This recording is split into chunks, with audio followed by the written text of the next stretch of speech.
Well, hello there, and welcome to Zelda Speedruns. I hope you're having a lovely morning. Um, Today, we have more coverage of the Twilight Princess Any Percent Tournament 2024, aka Wolfdash. It's the first round of lower bracket. It's Waterproof Teabag versus Notable Cass. Your commentator today is going to be Spicy Juice. Spicy Juice, how are you? Oh, I'm doing really good. Thank you for asking. I mean, with that, I'll leave you to it. Thank you for joining or for taking care of commentary today in this. We're gonna call it early time slot for both the Europeans and very early time slot for the Americans. And have fun, everyone. All right. So,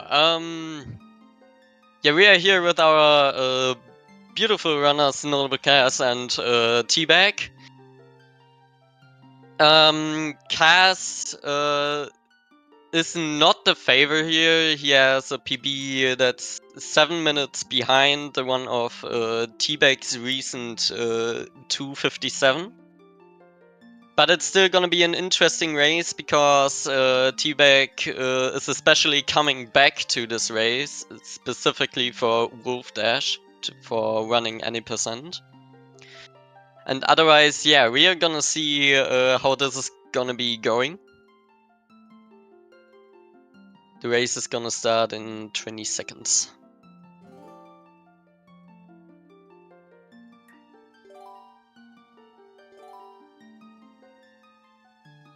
Good luck to all the runners, of course.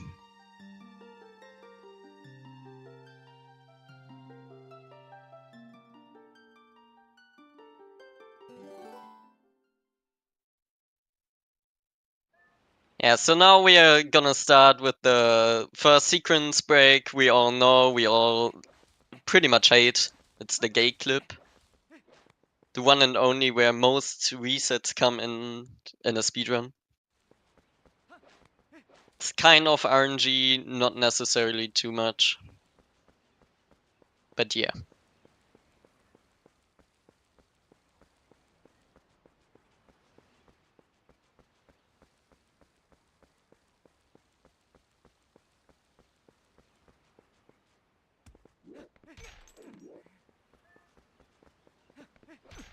And T-Bag getting through the gate first try. Cast is struggling.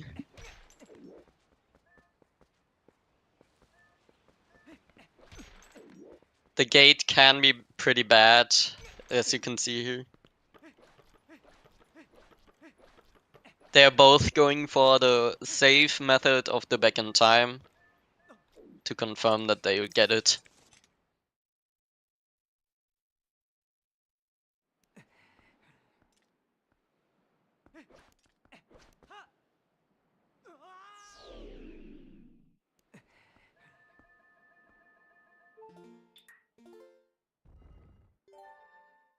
Okay, I guess now I can also talk about the movement in this game. Of course, as you can see, what the runners want to do is rolling.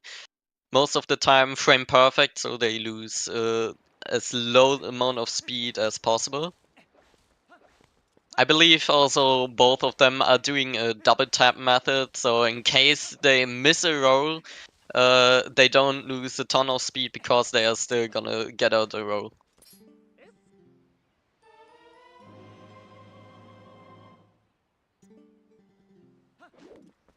Also, as we can see, the runners are running on different versions of the game.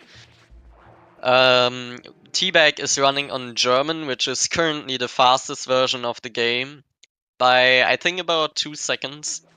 And Cass is running on French, which is on its own pretty much slower, but with a recent discovery. We noted that Cass doesn't have to collect any rubies because there is some missing text in the canon text for fire, so he doesn't need to collect any rubies and can just buy the cannon for 0 rubies essentially.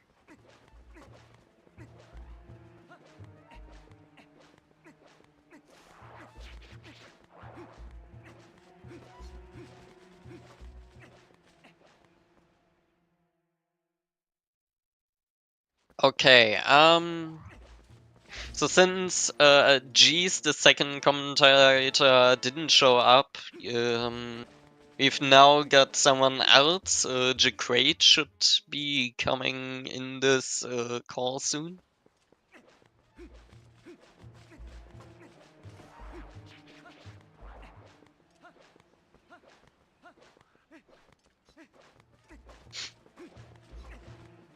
Thank you very much for that.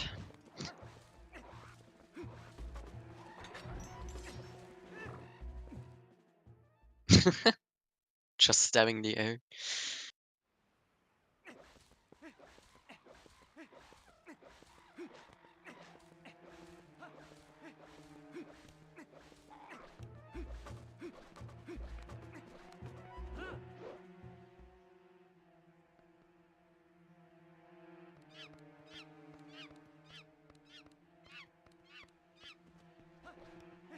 And that is a 14 cage break with save bid. It's pretty good for a race.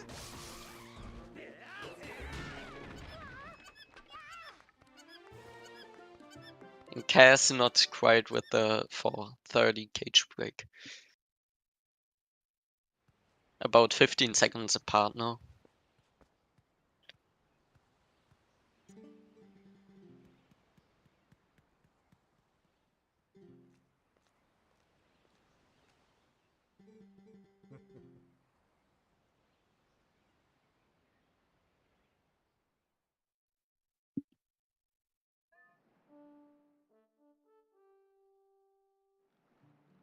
Now we are gonna see the goats.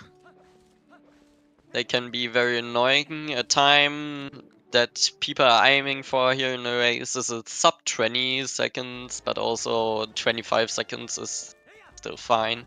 But T-Bag is having a little bit of trouble with the Howards, as we call them.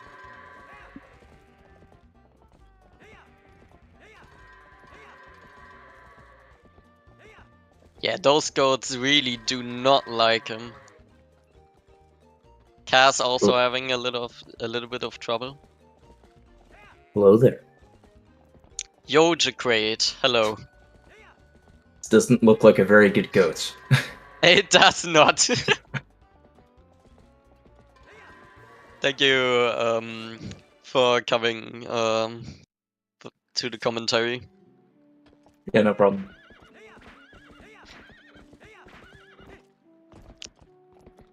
So now with the bad times of goats, they are pretty much even now. 53 goats by T-Bag.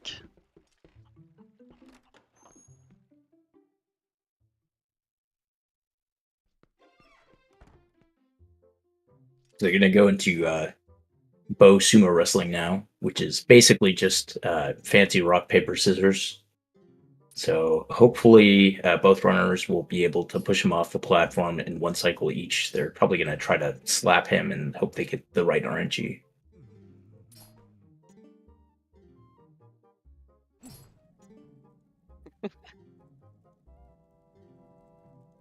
Cass with the lantern swings. Yeah, you kind of have to wait between text boxes here, so it's always fun to see Yeah. what different runners do. I personally will like spin around him, but people have their own habits.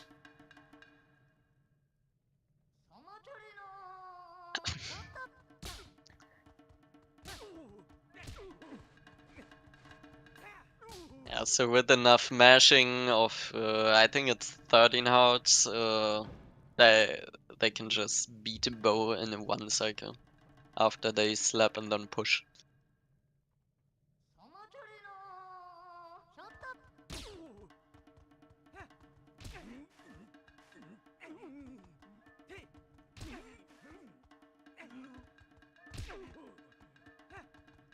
Cass Not getting very good bow. mashing.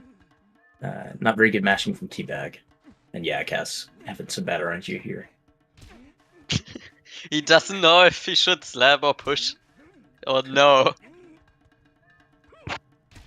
I think like technically on the second phase, pushing has better odds of like winning the Yeah, rock pushing paper has scissors. better But odds. yeah, But if he dodges, it's like so terrible. Oh my goodness. This is so bad Damn. luck.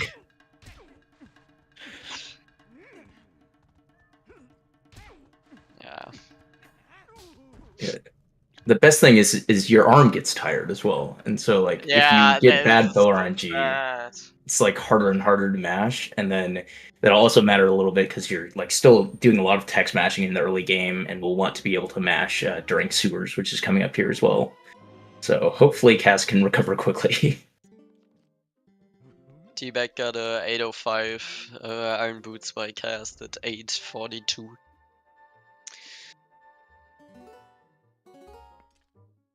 Not the best start from both of these runners. No, definitely not. That's why the early game is also the part that gets reset the most. This is the most RNG part in the game. Yeah. Did you talk about the route differences? I think these runners are No, doing different routes. I didn't talk about the route differences. I thought both runners are doing early like higher. Or does So T-Bag something else? I think, I mean, based on Teabag splits, it looks like he does Gorge Pillar Clip. Oh, he does pillar clip route. Oh, that's Yeah, interesting. I don't think it's Bite. Just looking at it, definitely looks like Gorge PC. So No, we'll that's see. pillar clip claw shot. Yeah. So they'll have some differences in the early game, but everything will line back up again around Arbiter's grounds. But they won't split off until I want to say, oh gosh, probably like the middle of Vessel Broadsword. segment. Yeah. Broadsword.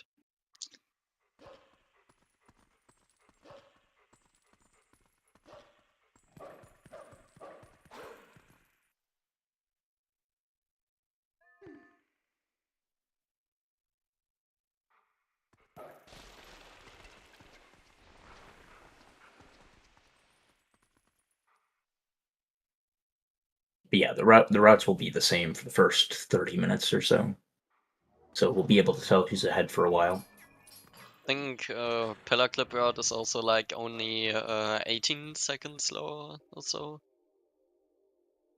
Yeah, and that accounts for like getting certain things that are not super easy to get on like ELH route. I think it takes into consideration the Decatode Zero cycle with the bomb, which is not easy to get. Oh yeah, right.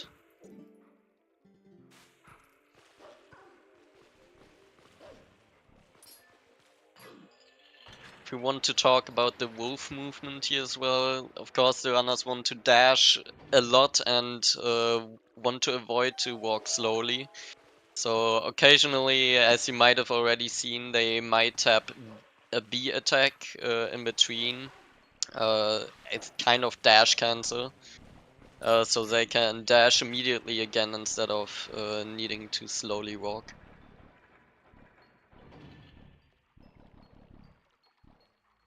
Yeah. Also in sewers, we get introduced to another mechanic called midna jumping. And one of the things with the midna jumps is if there's text before the midna jump, you can actually save frames by or save time by doing a one frame, like pressing A on the right frame after the text to be able to get a quick midna jump rather than having to like wait for midna to move all the way out to the jump spot.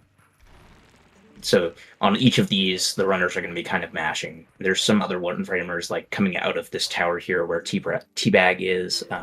He was trying to get a jump attack out of that cutscene, but didn't quite get it. Cass did get one right now, so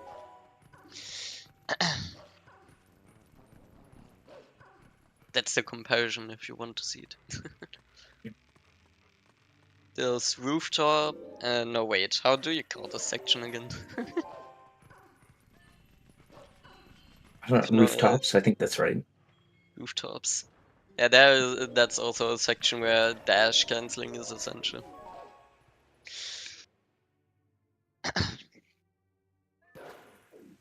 Cass got the tech skip. Okay.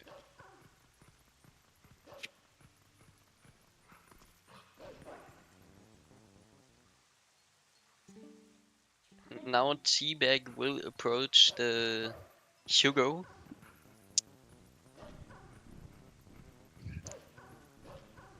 our only way of entering Fire and Twilight with the back in time.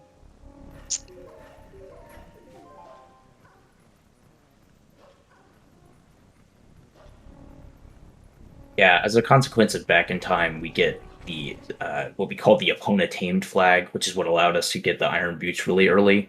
But that also advances the state of Ordon, such that like if we were to go back into the village, the normal sequence of events that would be there isn't there right now. So we can't get the sword and shield like we normally would to be able to get into Far and Twilight. And so instead, we do an LJA off this Bulblin, who we affectionately call Hugo. So.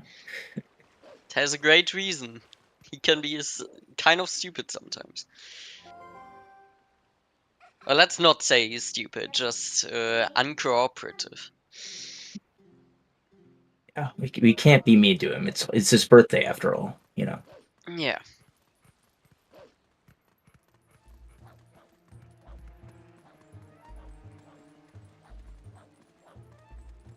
Wow, very fast from Teabag. Was just about to say. Normally it takes like a few swings to adjust where you should be standing, but damn, that was fast.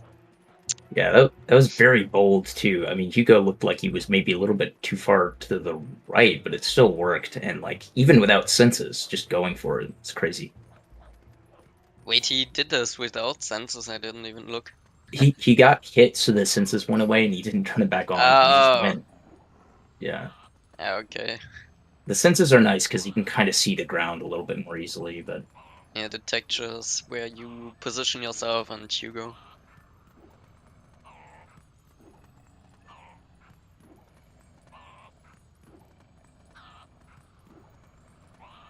Hugo doesn't like Cass.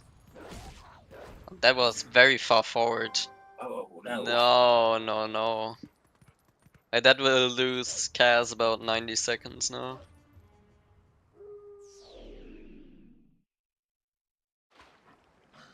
Yeah, definitely not what he would have wanted already being behind after that horrendous bow from earlier.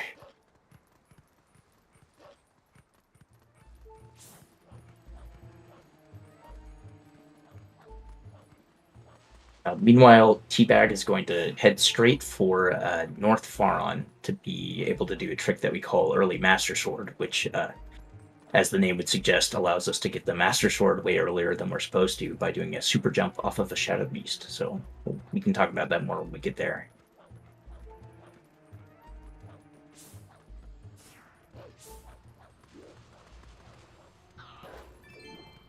Oh, he Nice got a blue blue ruby. ruby. Yeah.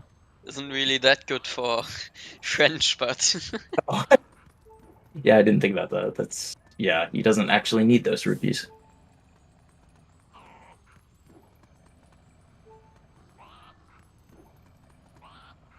this should work.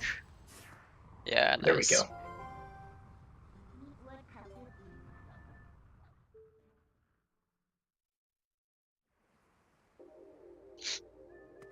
Oh, the late skip cutscene. Nice strategy. So after that, Cass, I guess, is about 2 minutes behind.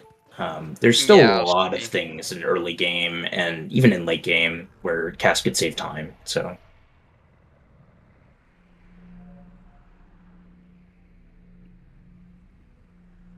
Also, the early Master Sword part is sadly also RNG. The Shadow Beast can do a fast swing and a slow swing. And speedrunners want to get the slow swing in order to perform a super jump, which Teabag got successfully, thankfully. After going over the out of bounds, we can reach the grove and then get to the Master Sword with that pretty early. Teabag wanting some hearts just to be extra careful that he doesn't die in Grove here. If you do die, it puts you all the way back at the start of the Grove sequence, which wastes a lot of time. Unfortunately, I think that he was been attacking actually the wrong patch of grass. The one further forward is the one that you actually wanted, but it's all right. I try to get a quick climb up there. A very, very slow quick climb.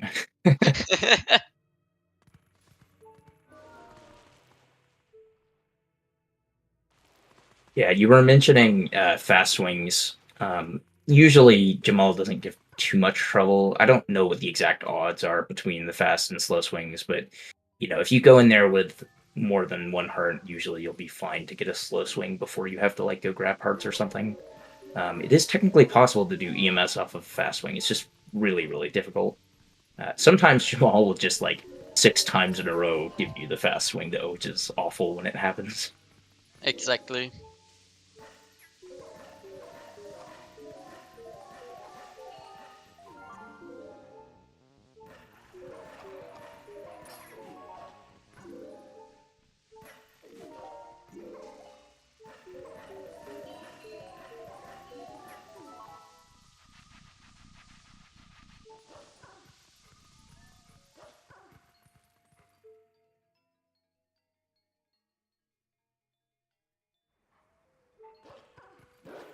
Let's see how the early master sword will be for gas.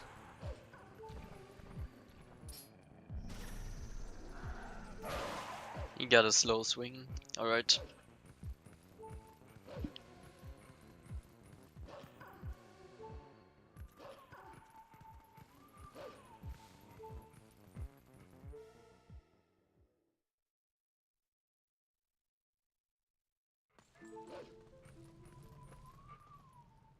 For the Skull Kid fight, after hitting Skull Kid, we need to defeat one of those puppets, and then need to wait until Skull Kid will be attackable again. So most of the runners try to kill like the little skulls around to get some rubies for the cannon. Because T-Bag is still on German, he needs the rubies.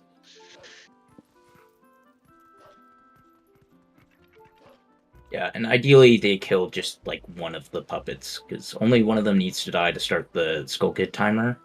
And if you hit multiple, it'll like cause more hit lag, which will kind of like slow down the game for a little bit.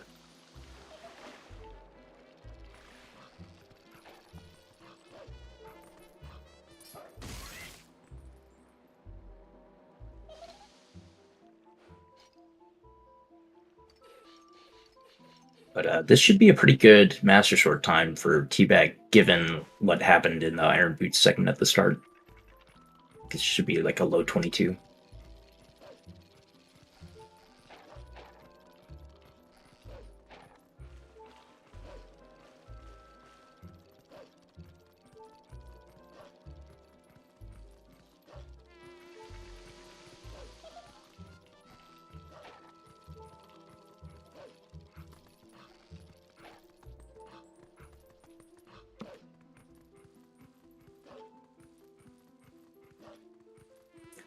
Teabag, interestingly, not going for senses here in between each of the Master Sword puzzle jumps. The puzzle takes a while, and it's the same solution every time, which is nice in a sense, but it also kind of takes a while and is just a little boring. So runners usually like to challenge themselves to see if they can get 12 out of 12 senses. If you get it, this run is probably already won. Yeah, I mean each census press is obviously worth 50 swag points, which we know that each swag point saves 30 seconds. Obviously.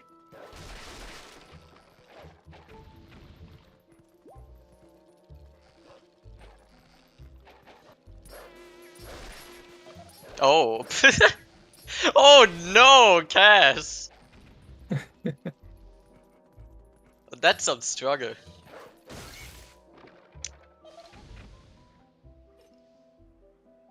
Sky could finally trick some of our runs. Yeah, he's probably gonna have to climb up the ledge for this last one. Looks a little bit too high Yeah, to jump that back one to. is the worst to get. Oh no! Oh no! Actually, now I can properly jump attack him. But that's still crazy. Oh no. That's a Master Sword segment of the life. Over time.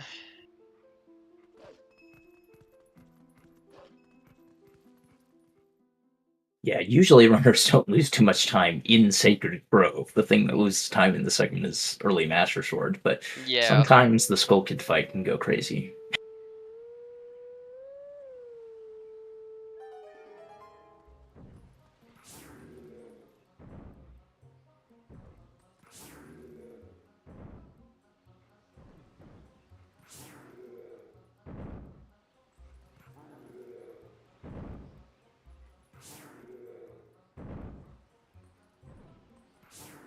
Now after the Master Sword, our next goal will be to get the Boomerang. This item allows us to perform more sequence break, like Fern Escape and Gorge Skip.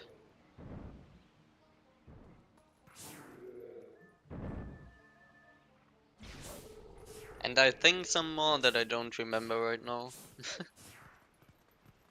Yeah, well, and just in general, if you recall what we did earlier with Hugo, where we got some extra distance by doing a what we call a long jump attack, the boomerang allows us to do that, just in like a portable fashion, kind of. We can just bring it anywhere, even without an enemy, which is very nice, and it'll save a bunch of time in a lot of dungeons, just like allowing us to jump around places.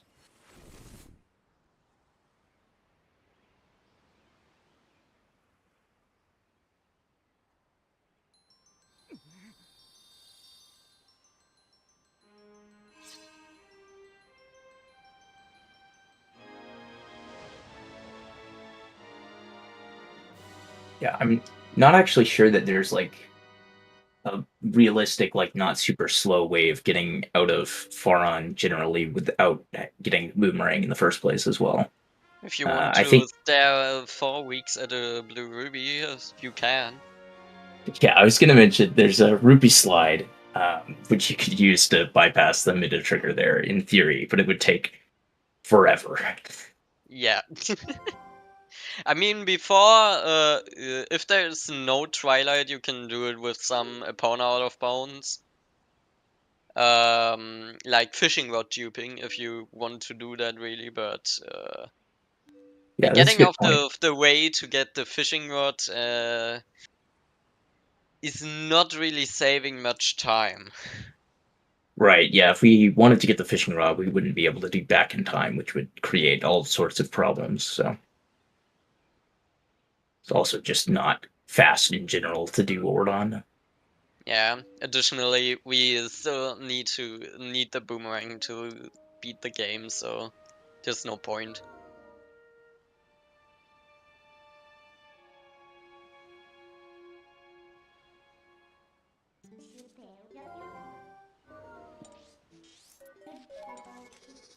So Teabag is going to do back in time again here, and he's going to, as he voids out on the title screen in the second year, he's going to load the bow save that he made near the start of the run, and that's going to, because like certain properties of the save file line up with the title screen properties, it's going to load him into the King Bolt 1 fight, and he's going to reset immediately and start skipping the cutscene, which will set boss flags, which is nice for a couple things in the run. The first thing is going to be he's just going to have a bunch of monkeys whenever he goes into the outside room in Forest Temple, and he'll be able to go straight to the boomerang room as if he had gotten 4 monkeys already. It'll also be helpful for getting into the Deku Toad fight from the wrong entrance earlier or later in the run.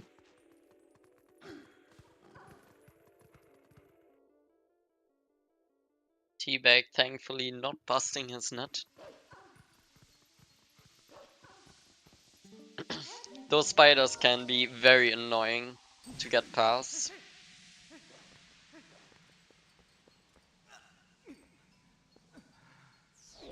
And Cass voiding out in the mist.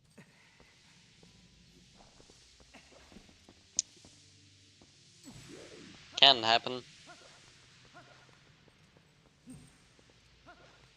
If you don't time the rolls correctly. No. Yep. Yeah, he doesn't have to go that far before the second swing. He could swing a little earlier than that, maybe.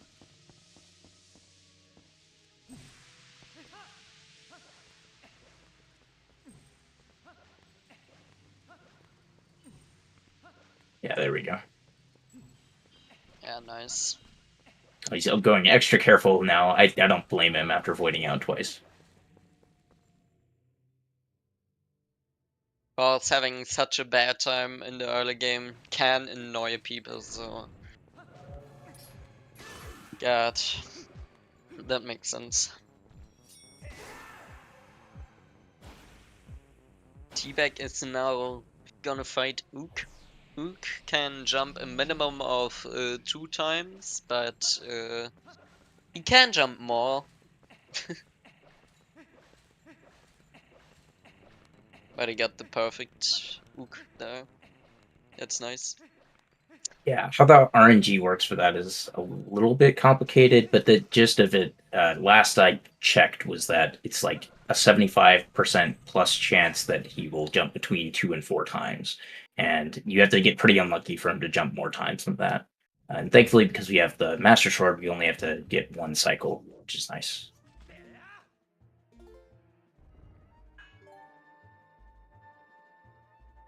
Yeah, the Audon Sword only deals about 2 damage, and the Master Sword deals double the amount, so 4 damage. That's quite significantly stronger. Yeah, it'll help in another mini boss fight later with Deku Toad because it'll also be one cycle instead of two. It's very, very nice because that boss can be a little bit annoying otherwise.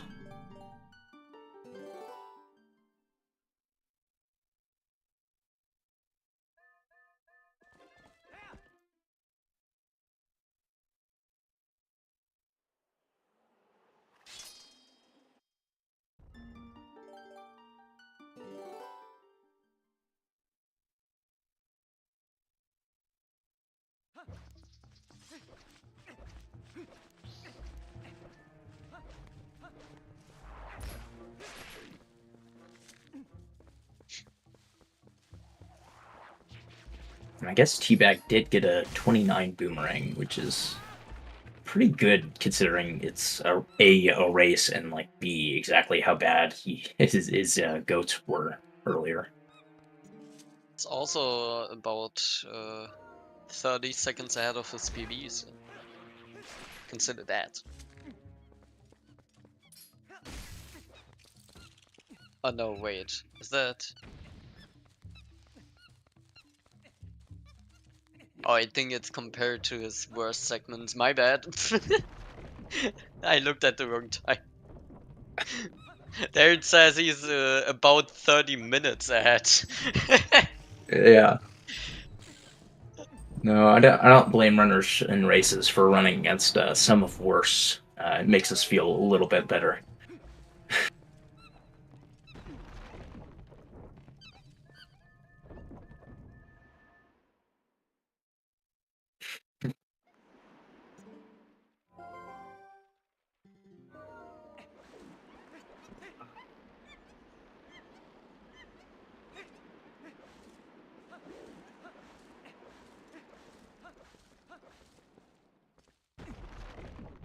Teabag skipping the great American hero, the postal worker, trying to give him his mail, but he apparently must have filled out a "will be out of town" form or something before then. Post champ.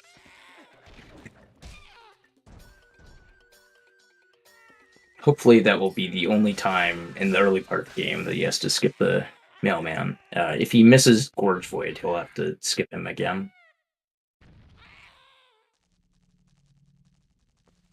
I'm actually curious, do you know if he goes for Human Gorge Void or just Wolf Gorge Void? I have no idea.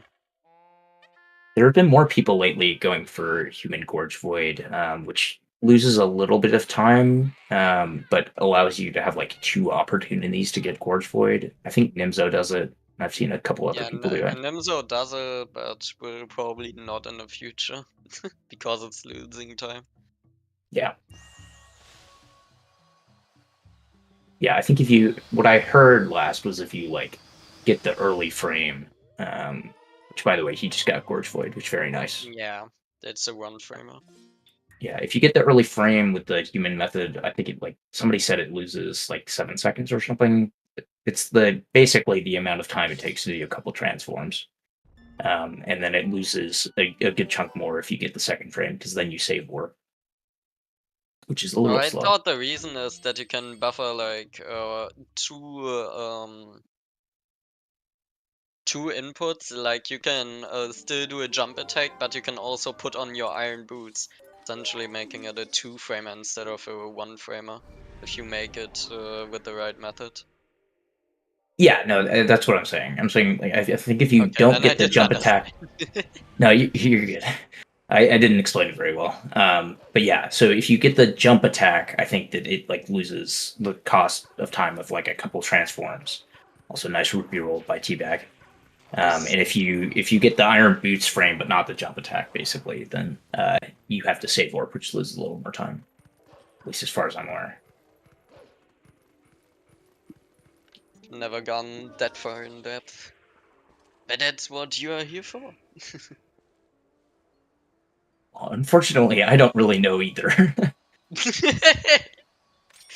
I don't do that method, so I've just seen people do it, and I'm repeating what I think I've heard in the past. Uh,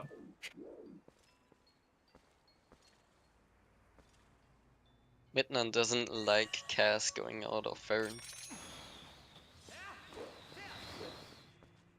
But this time allows it.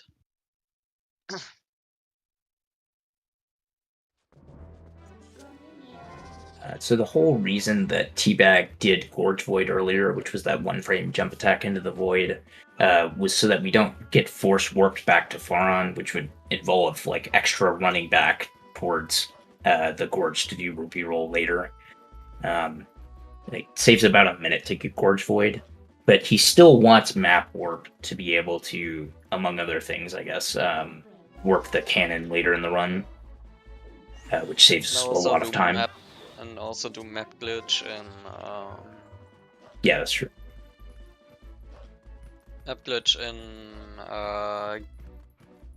before in desert and Snow Peak. God, I forgot what the region's name is. Yeah, so the Bulblin Camp one doesn't save as much time, but the Snow Peak one definitely saves a lot of time. There is like a way around it by doing universal map delay without like having map warp, but it's definitely easier to have like map warping for that. But I think the main thing that it's like required for like human RTA is is the warping the cannon. cannon. Yeah.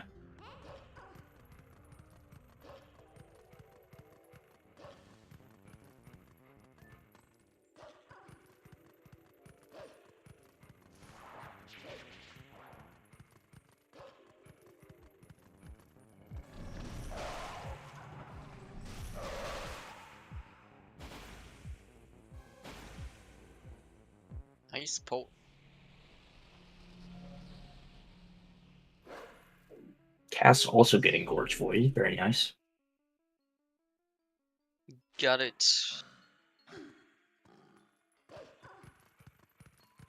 So we'll see if Cass can do Rupee Roll. We didn't really explain it earlier because I was talking about other stuff. Sorry, but basically how it works is we're getting Rupee text on a fence to allow us to roll to the other side of the fence, and then doing an LJA over the gorge from there. And we can also see the difference between German and French here, because the Ruby text is abysmally slow. So we love to call it Rupee roll, Oh no! but the Ruby despawned. Gonna go for Damn. the backup. All right, Still a that'll work. yellow, but it works because we didn't get the Ruby text before. Yeah, the backup Rupee is a little bit harder, but it pays to know it so that you don't have to save warp. I Oh, think he figured that wasn't high Cass. enough. Okay. I'm not sure why Cass is bothering to get the. Oh my gosh, that is slow. But he doesn't need the rupees, so like, what's the point of getting the rupee there? Just save warp instead. I guess. I mean, I'm assuming you can pause while the boomerang's out. I actually don't know. Yeah, you can. Okay. Maybe you just wanted to show how slow the rupee text was. He just wanted to show off French. It's very No. nice that in the game that has, like, in the version that has really slow rupee text, that you can just skip the rupees. Pillar clip is now up for T-Bag as well. And that looks like a very fast pillar clip. Yeah, very, very good. He's gonna That Iron Boots tap swim into the loading zone here before he drowns. this is how we can enter Lake Bed early. And the very slow rupee roll from Cass. Now just don't fail the after movement. Remember in the last race where he got into the trigger again after Oh, rupee no. roll. Nice.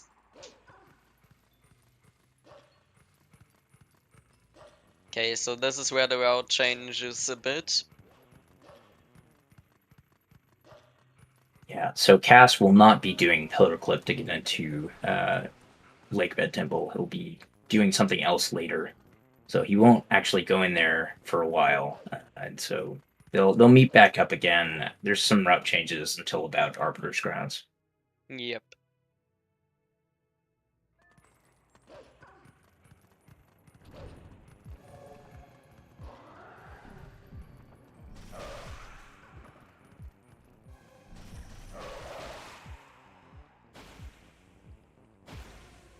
Now, pillar clip is only possible when the water level is pretty far down, which is only in the twilight state. So, but since we don't have bombs yet, we are gonna get the Uku here, so we can come back here later. We can't do pillar clip again when the water level is up after the twilight.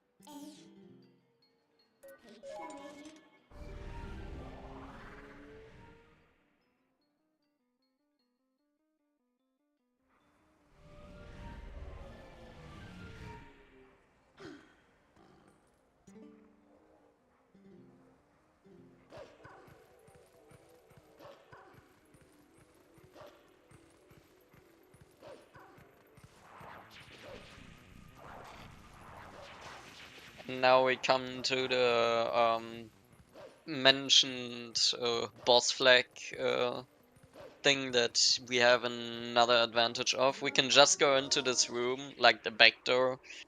But normally there is here a gate and we can't get past it, but since we have boss flag, we can just look up to where Decatoad is and get warped into the fight.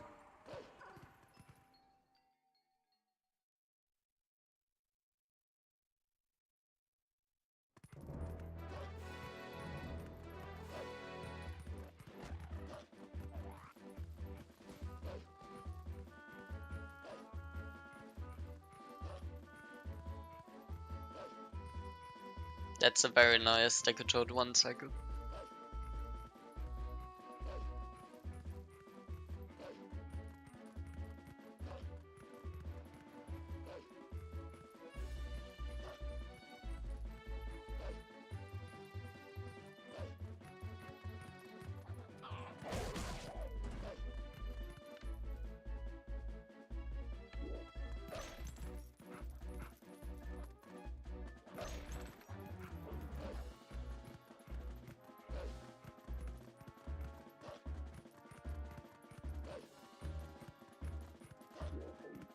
And now Cass and T-Bag will essentially meet each other.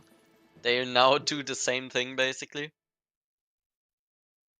They will try to fight the Kargrak now. Since Cass doesn't do pillar clip, they are basically meeting each other. But that doesn't mean that Cass is now ahead.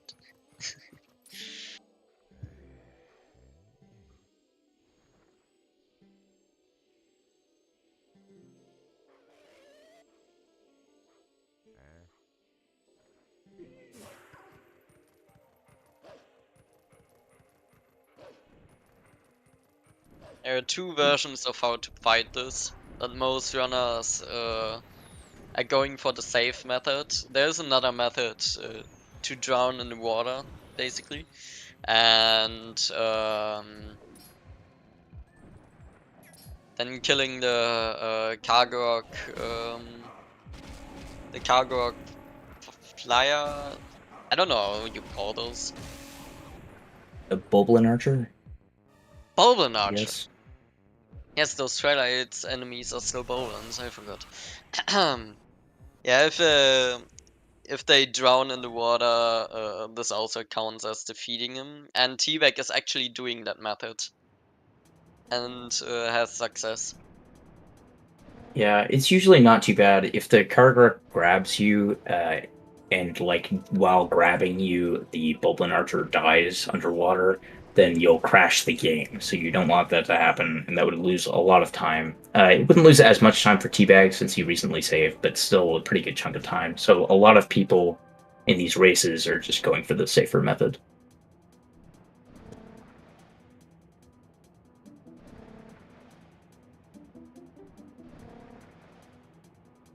Also, I was out grabbing coffee. Did they like switch to being on the same route again? They're in like the same place. Crazy. Yeah, they just saying hi. T-Bag doesn't like to be so far ahead and wants to give Kaz a chance. Just wants to go with him. No, Cass will have to do some extra stuff after Linear Twilight. So even though it looks like they're in similar spots now, it'll widen out again after that.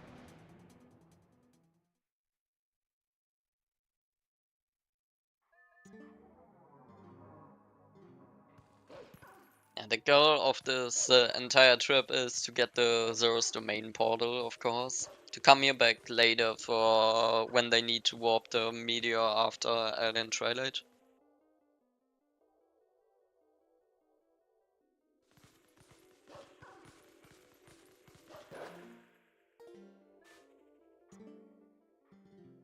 Yeah, also that meteors, unfortunately, I think it might be the only reason why we have to do Elden Twilight.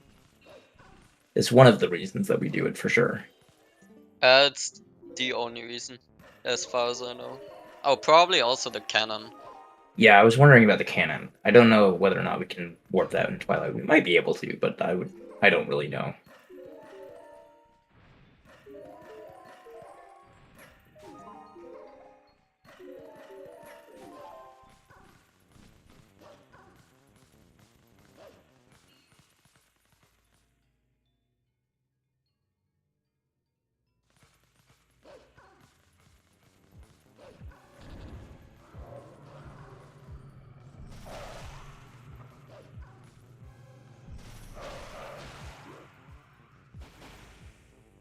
Yeah, and Linear Twilight blocks out a lot more things. So Yeah, entering definitely have to beat Arbiter's it. grounds, potentially City, I White think. Midnight glitch. Yeah, because we still have to do Midnight's Desperate Hour, so we probably have to finish Linear Twilight for that too. So there's a bunch of stuff. Yeah.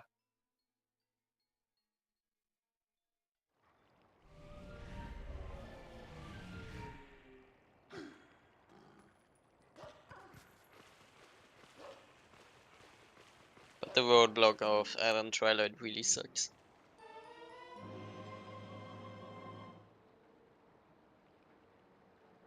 But not as bad as Ball and Chain. Both runners with a 47 vessel. 47 is actually like a pretty decent time on Gorge Pillar Flip route, though. Oh yeah, it is.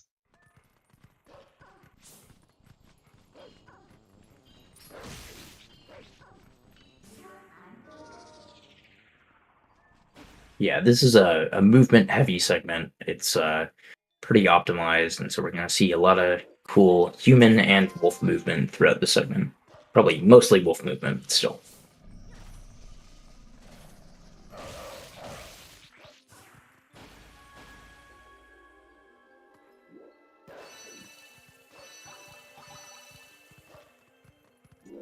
I love how they both had a different approach for those.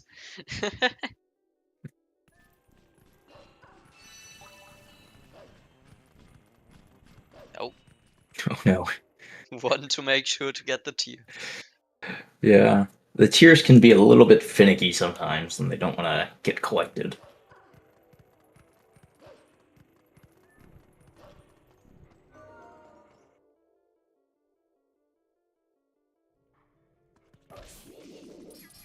No, just bonking into the wall. So the bug comes down after you can target it. It's a nice strategy to make this pretty fast. Yeah. Oh Oh no. no. Teabag That's getting bad. down early before you can collect the tier. Now needs to go back up again. Yeah. I wonder if you found the bonk strategy there for getting the bug to go down. That's probably pretty old, like an old strat that I just I think SVA found that. interesting. So yeah, it is pretty old.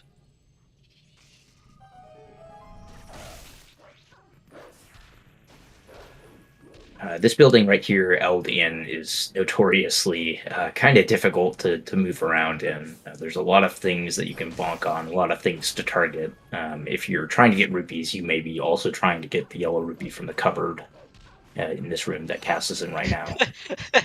Just bonking on everything before. Yeah. Annoying little walls. Nice rupee and the text skip from Teabag there. Since he had save warped in between rupee roll and this, he actually did not have the text for that yet, so he had to side hop through it to get it quickly. Just Gotta not read out easy. the textbooks. Yeah.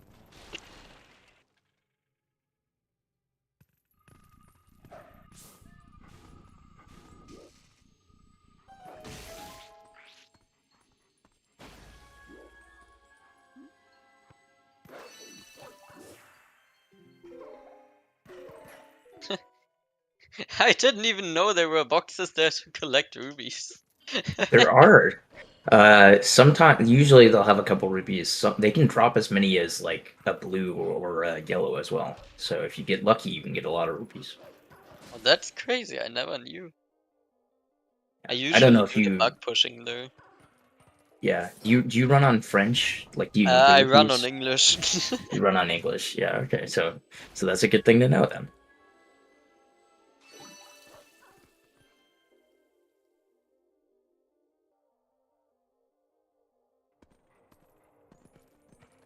Okay.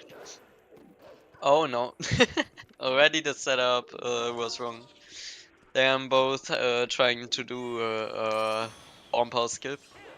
And the wolf method is slightly faster if you get it. Yeah, I definitely appreciate Cass after messing up the setup, just not trying to set it back up because you can lose a lot of time and it's a little bit annoying to set back up. So I totally understand just going for human bomb house skip there.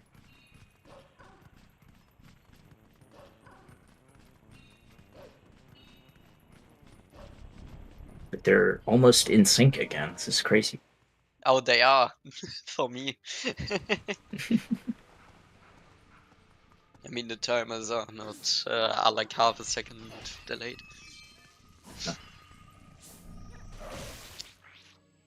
For me, at least. Teabag having trouble with the bug there.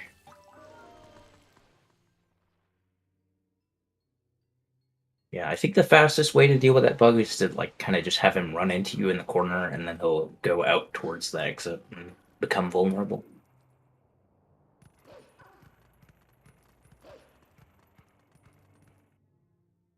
At least that's what I see people do.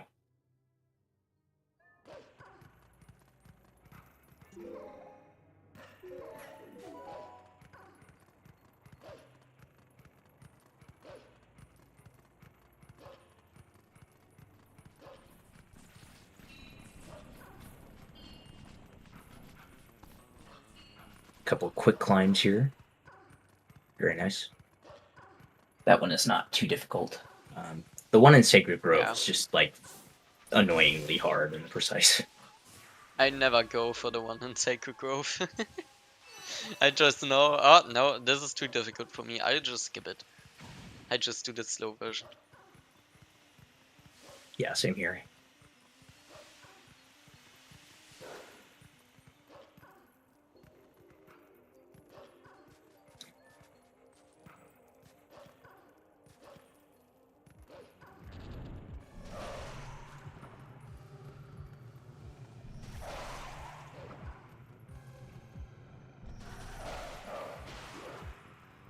Taya basically saying no again.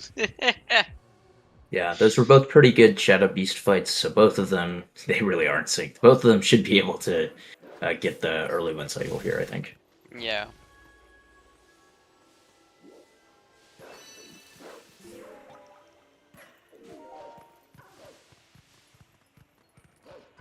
I guess Cass's fight was a little bit slower, so it only looked like they were in sync because Teabag still had to wait for the cycle.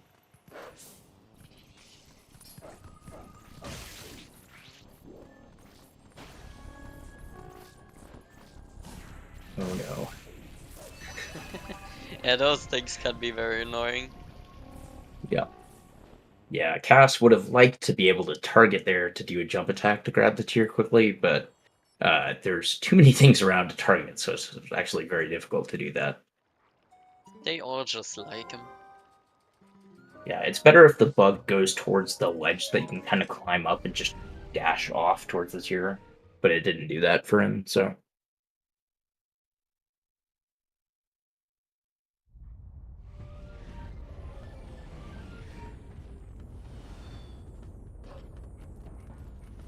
So we mentioned the meteor earlier and how we're gonna warp that to Zora's Domain to break the ice. Unfortunately, we can't have high water in Linear Twilight to be able to like actually do the Twilight until doing this. We always have to do Alpha Twilight before Linear Twilight. Exactly. The question is, who is going to do the gamage on? Neither of them. Well, if they do, we know who wins, right? That's right. It's worth 500 swag points. Both of them get it. You predicted it right. Do I get swag points for being correct? You get commentator's curse points. Commentator's curse points, oh no. Is it a curse if I said that neither of them would get it? I thought usually a commentator's curse is like saying they're gonna do it perfectly and then they both mess it up. Well, anyway. Yeah, probably.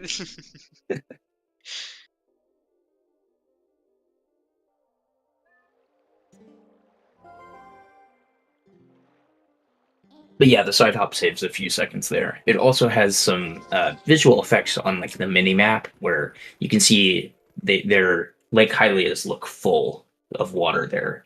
But if you get the side hop there and skip the text, then the mini map will look like it's an empty Lake Hylia for pretty much the rest of the game. And I think it also affects like Upper Zora's River and the Zora's River area generally. Oh, I didn't know that. Yep, that's cool. the thing. Next time you get the side hop, you should look at it. Tied to the text trigger. That's cool.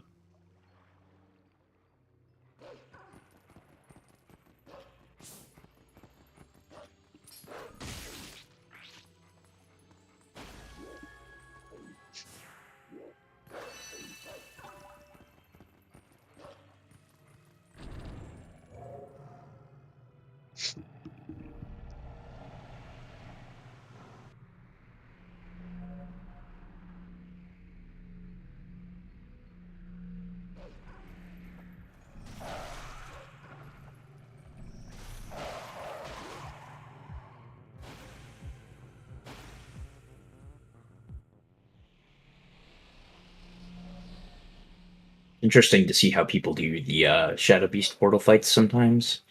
Both of those runners went, I guess, left first on that portal, but well, at least I go right first. I think other people I do do as also well. go right.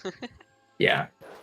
There will be like a similar thing with how people choose to do the Castletown Warp Portal, because they actually look kind of similar. So we'll see there, like the differences, if any.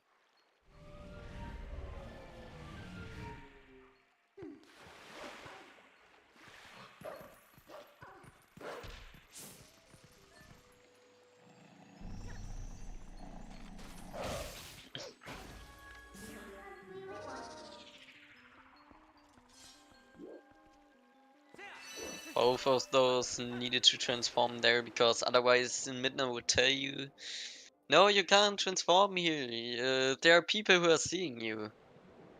Even though they are all ghosts, but sure.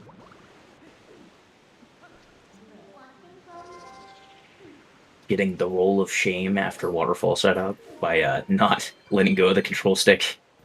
Just waste time, but oh well.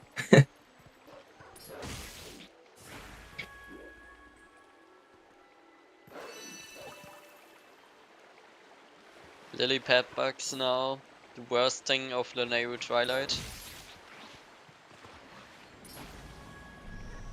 You can have pretty bad RNG here. And what is this bug doing on cast side?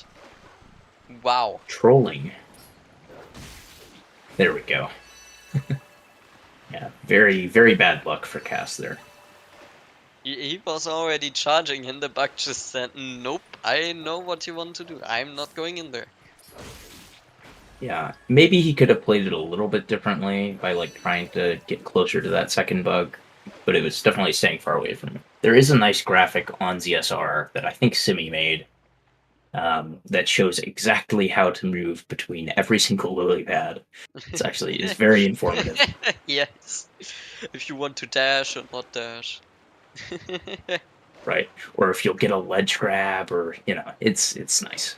You can get a ledge grab on those? Yeah, I think so.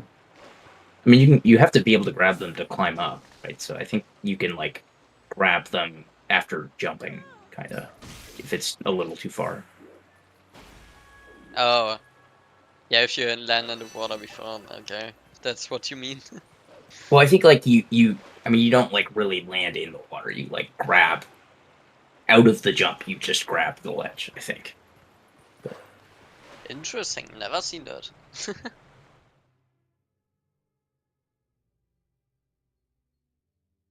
Now we come to the most exciting part of Lanayru Twilight. Running Yes, straight. I too love holding forward on the control stick, and not even looking where I'm going because it's laggy. Unless you're Cass, in which case you look where you're going, I guess.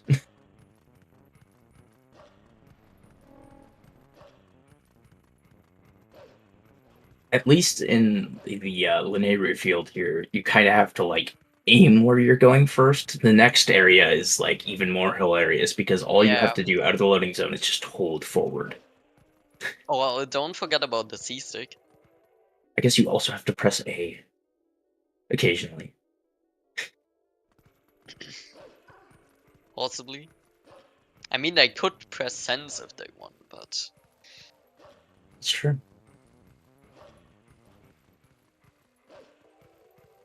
to just confirm, in case they miss the A press, just a whole hand on the controller. Hmm. I am apparently increasingly alone in the camp of people who killed the left Shadow Beast first.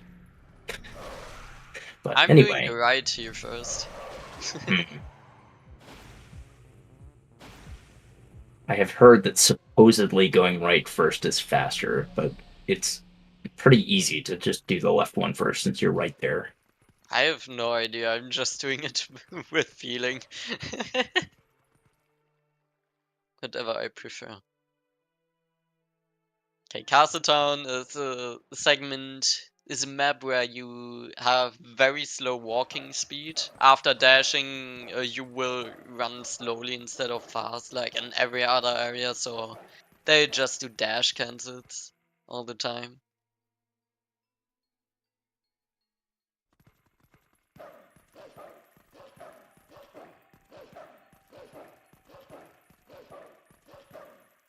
Nice bug for Teabag there. I think I've heard that ideally you actually want like to face the right wall when collecting the tier, because the tier I think goes to like Link's butt or something, and so it's a little bit faster if you like put your butt towards the tier there. But that makes sense. I've always wondered, like, how to do this tier collection correctly. But that's good to know.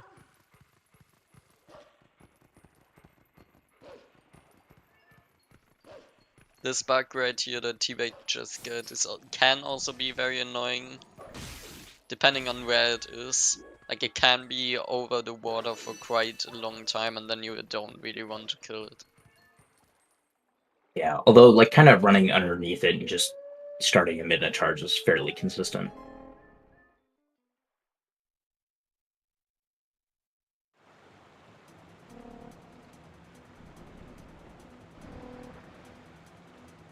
Best way of doing those bugs is, well, targeting.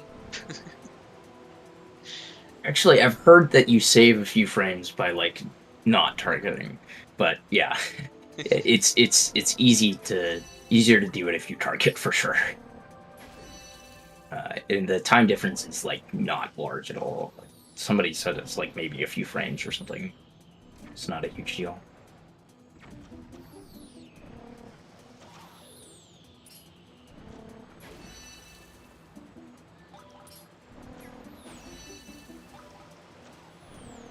It is convenient that after this section, when we say no, that we spawn right on the right island of this map, so we don't need to swim all the way here for the second to last bug. Yeah, it is kind of out of the way. So everybody get your kazoos ready.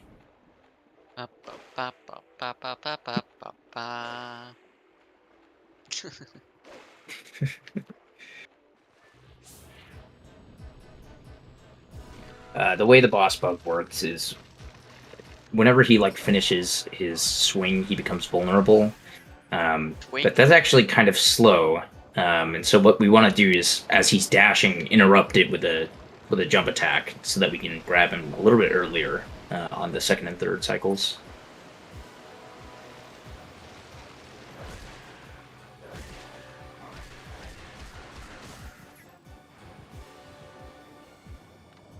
An interesting tidbit about the boss bug is that he won't actually charge at you unless he's on the camera.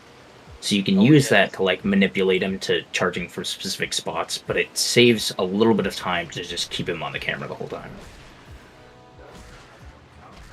Yeah, we opt to do that so we can also perform 2 backups to actually do this movement to attack him early.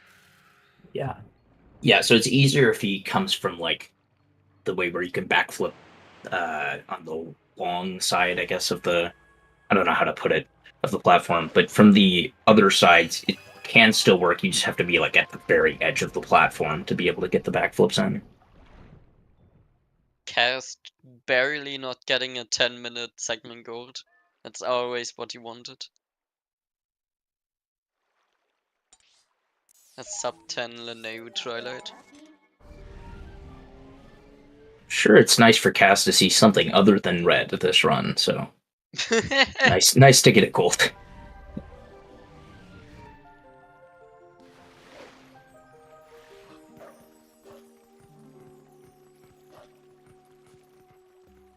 Now we see, I think they are gonna do both Isa now. Mm-hmm. And then after that is where the route will change between the two. I was about to question Cass not doing the rupee movement, and then I remembered that he's on French, so he doesn't actually need them.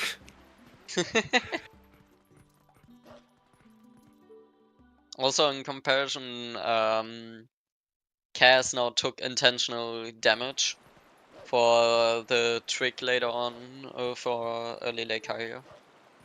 Because he needs to die in plum in the game, and just being on one heart now is faster.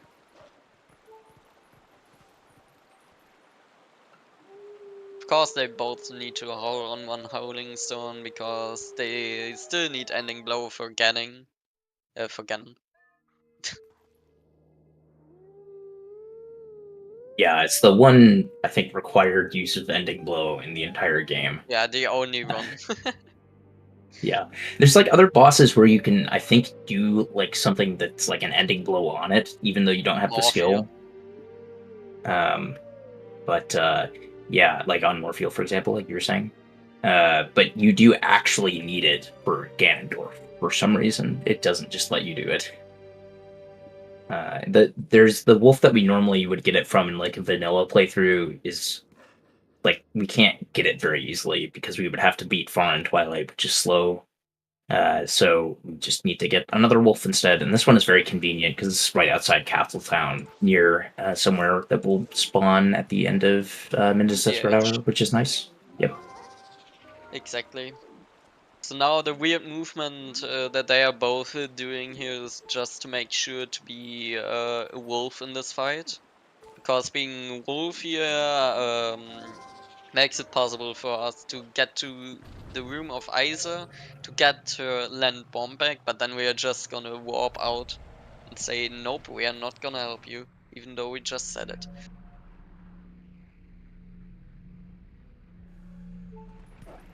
Also, because we don't have a midnight charge, we need to do like a weird amount of damage to then perform a set of actions to kill both of them. They thankfully did it first try. Kein Problem. And now just gonna go out. Of course they are still gonna warp here again to make that land bomb back permanent. If this wasn't the case, then after save warping or dying, this bomb bag would go away. And we don't want that.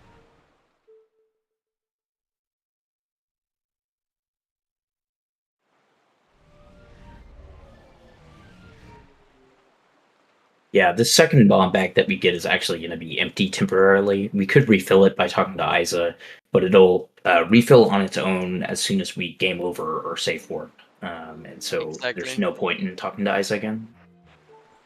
Also, the black ruby, the null item as we call it, will just disappear as well. Right.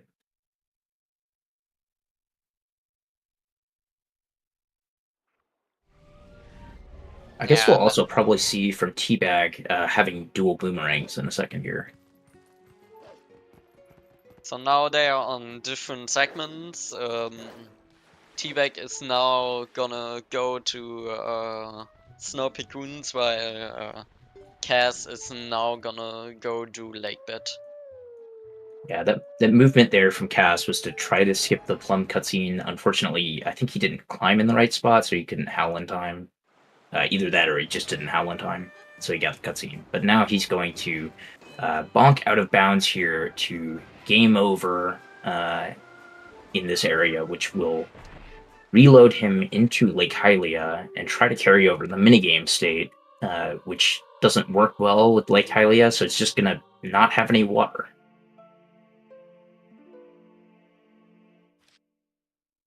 So Teabag did map glitch there a little bit ago to be able to climb up Snowpeak. Normally there would be a void trigger wanting you to get the Reekfish scent, but having map glitch, we can just climb up, which is nice. This is also convenient, so we don't have a requirement for the fishing rod. Yay! So we can also do back in time. What, you mean you don't want to do Wolfdash jump? I kinda do not. I don't blame you.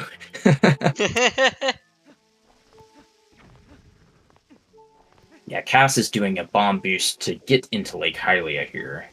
It's a little bit difficult, but there's a setup for it, which is very nice, and looks like he did it pretty well there.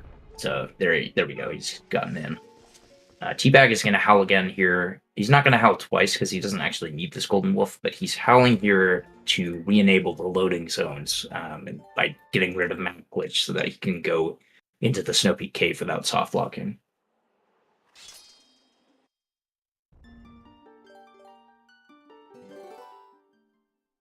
And as promised, I think in just a second here, we'll see Teabag dual wielding boomerangs, which will be fun.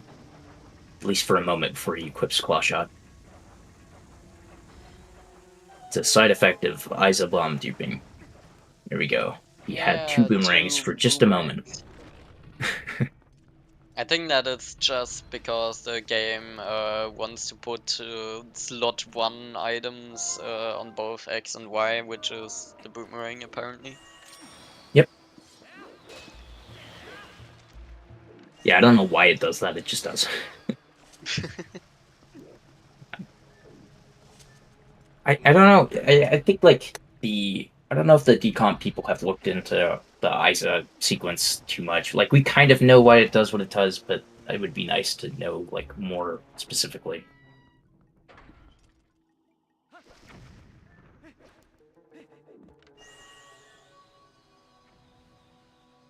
Now, since Kaz only does one trip here, he doesn't need to get the Uku, so he'll just do cool long jump attack movement to get to this door pretty quickly.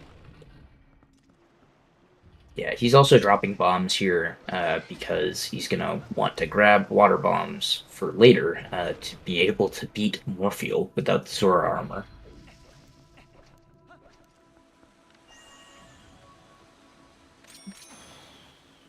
And unfortunately, he can't. Oh no! He targeted. Oh, he fell down there. Yeah.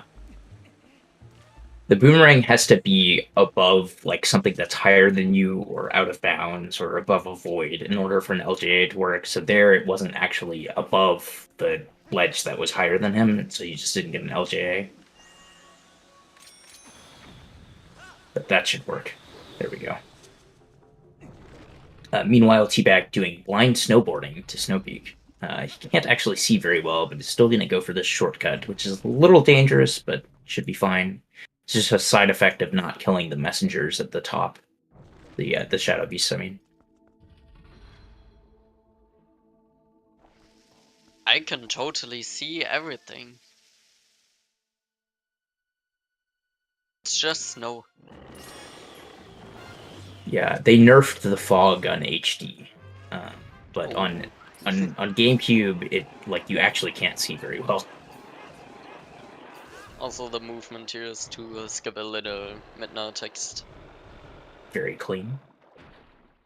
Also a good Deku Toad 1 cycle from Cass. I didn't see if he got the 0 cycle. I'm assuming not, but also this is pretty fast for like falling down. If he did, he got the 0. Okay, yeah. I just was not paying attention. That's one of the things that's not super easy. You have to like do a few inputs very quickly after the mini boss fight starts to throw a bomb into Deku Toad's mouth at the very start.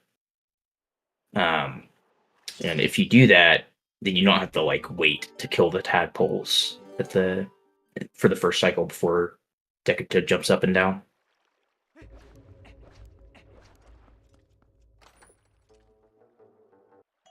And there are the water bombs. Oh, in French, do they call them hydro bombs? Oh, that's cool. Teabag doing ladder freeze art cancel here to be able to just climb up this ladder. You have to drop on like with specific timing from a couple different spots, essentially. And doing that will mess up this Freezard's attacks so that you can just get to the top and jump down into the courtyard area, which is very nice.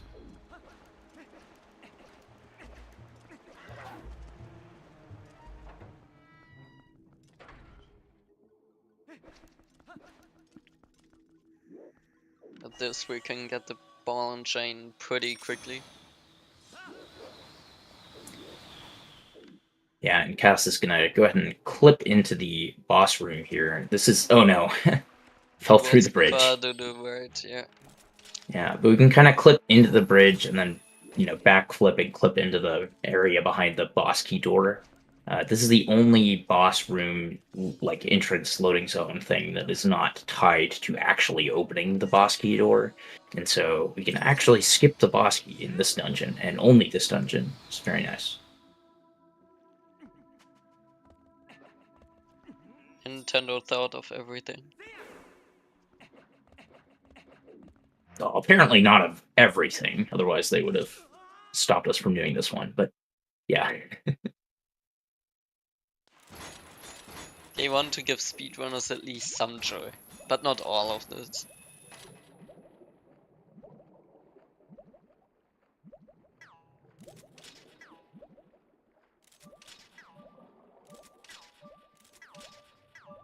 thankfully we have just enough air to make it all the way down into this cutscene for Morpheal, which refills our air very conveniently. If we had boss flags, the cutscene actually just wouldn't be there, and we would just drown.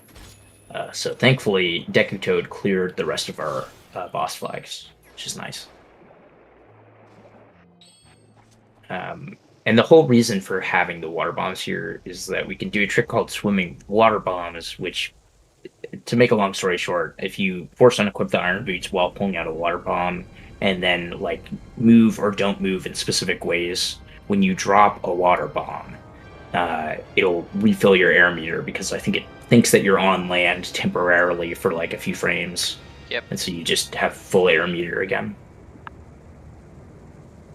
And this is the pain that Nintendo gave us. Yeah. The stupid RNG fight with Eel. I mean, it didn't get difficult made for vanilla. It was just made difficult for speedrunners. Very smart by Cass to not go for the one bomb there. Didn't really look like you got the RNG for it. Maybe you could force it, but wouldn't be smart. And hopefully... Oh, no. Oh. What? Never mind. I thought that Morpheal was going to turn around there, but... I mean, we are not even close to the center, but it's... but Morpheus is moving like... If Cass was in the center, what? Okay. He might have been able to swim over and grapple Morpheal from there, but I think that he was thinking that Morpheal was turning around, and so... Yeah, so I can't blame him for trying to go back down. He should get a regrab here and finish the fight very clean. Nice. Unfortunately, wasting an extra bomb, and I believe he does Stallard Escape, so the bomb routing is going to be a little bit tight the rest of the way, but he should be fine as long as he just doesn't use a bomb on Dark Hammer.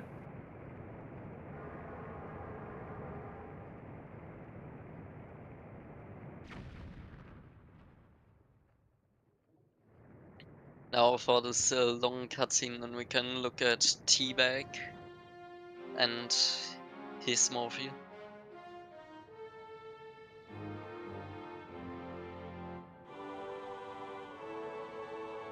Yeah, and so Teabag is actually like a pretty good chunk of time ahead since he's already done all of Snow Peak. Well, not all of Snow Peak, but he's done the Snow Peak arc to get Ball and Chain, which Cass is still going to have to do.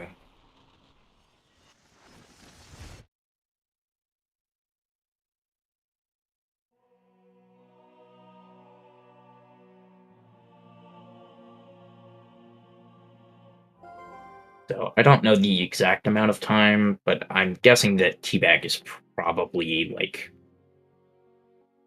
I don't know, 5 or so minutes ahead. I think a bit more. I mean, Maybe a little more. The entirety of Snow Peak. Oh no. Oh. Barely missing.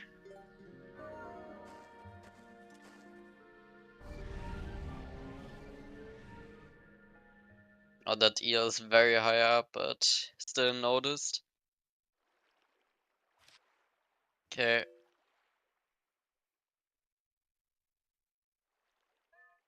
Morpheal being nice here and staying close to the ground.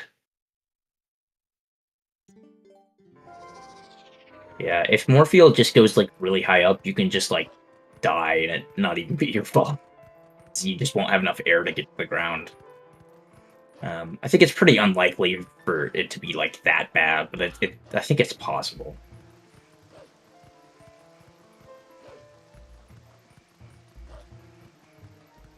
But pretty good from Teabag. It's also a 3 bomb.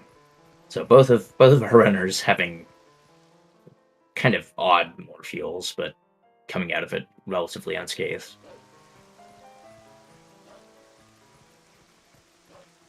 We are coming back to the theory of running straight again. Oh wait, there was a bulb in the way?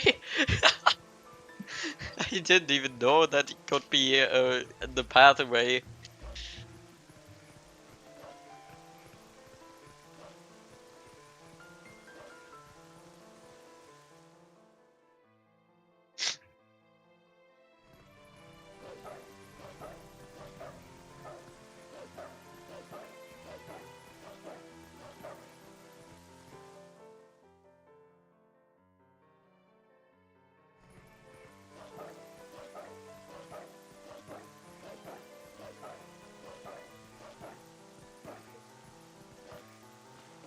Will Cass get Luis glitch? Probably not.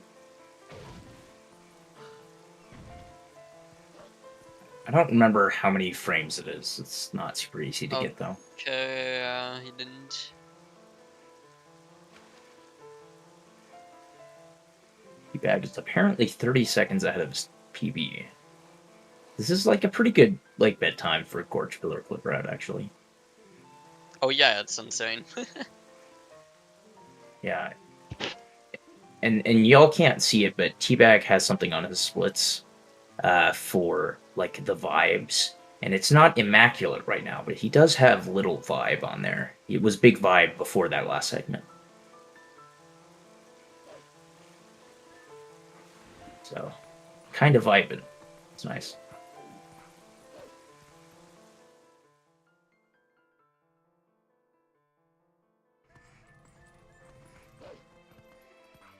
Yeah, I'm not sure how good the run has to be for it to get back to immaculate for the vibes, but it would be nice to see.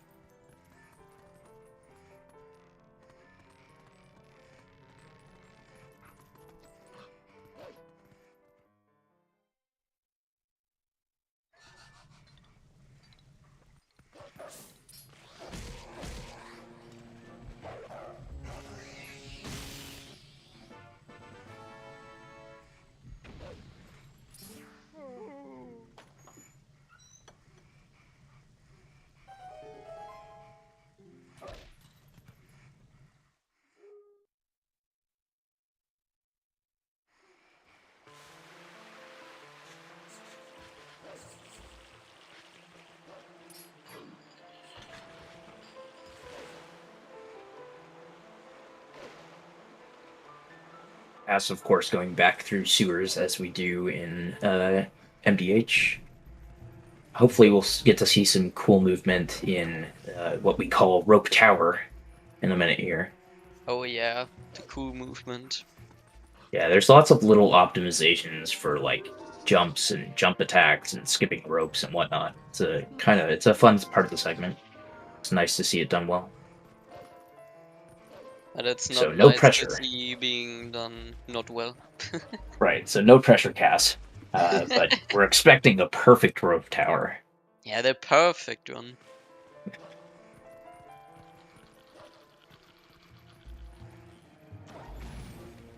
And he already got hit by the bubble notch.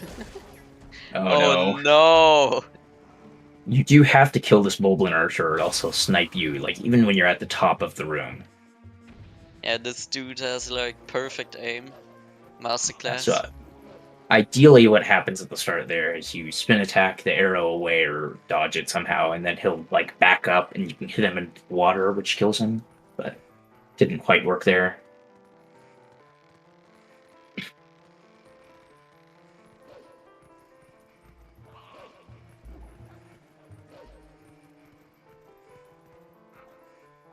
Oh. That particular rope is kind of difficult sometimes. Oh no. He's gonna have to do the rope again. There's a few other ropes lower down that are more annoying, but no, opting to not skip these ropes.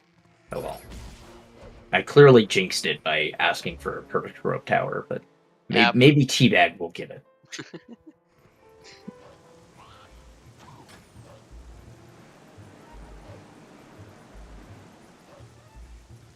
If Cass's movement is good enough here, he can save a few seconds by getting an early wind cycle for the bridge, so hopefully we'll see that.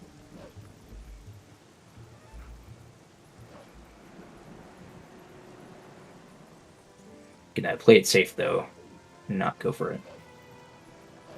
I'm pressing Z one time, the bridge will come back up instantly again. So I heard from somewhere that from someone that doesn't actually save any time over just waiting for the cycle to play out because it's pretty fast. But it is a cool application of like recycling wind cycles by talking to Midna.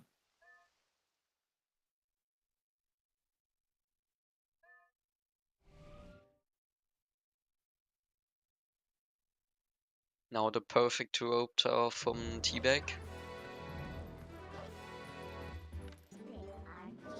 That was a great kill on the Boba and Archer.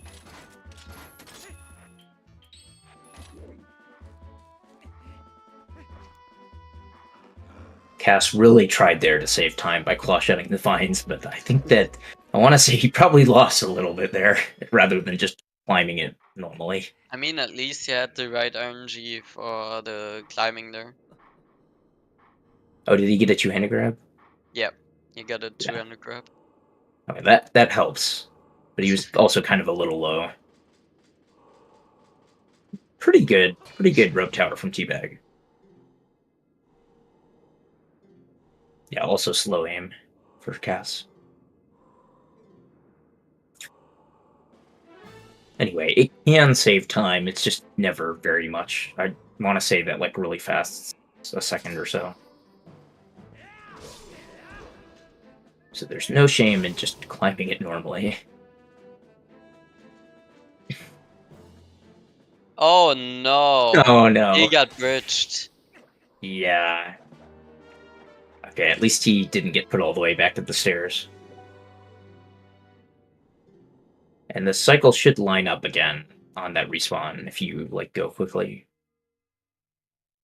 But he's gonna go ahead and wait. That bridge has very funky collision, so sometimes it'll just like turn you around or you'll tumble. It's also possible to just phase completely through the bridge, like as if it weren't even there. Or ledge grab through the bridge. Yeah, that too. I had that scene as well. Yeah, usually it doesn't happen, but sometimes the game just wants to troll you, so.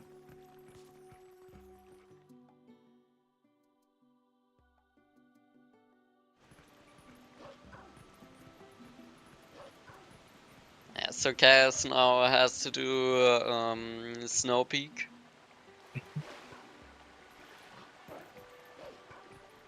But Teabag can already go to Desert now. Yep.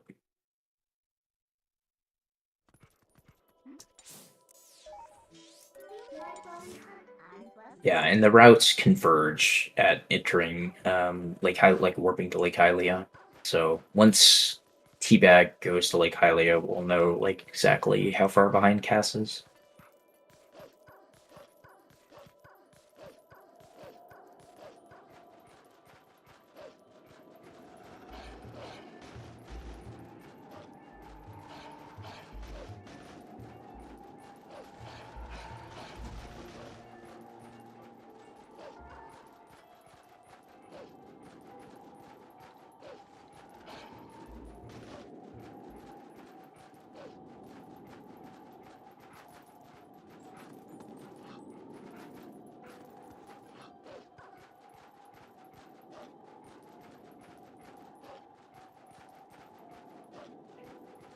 Anstoß. Is this really how they call it in German? Never knew.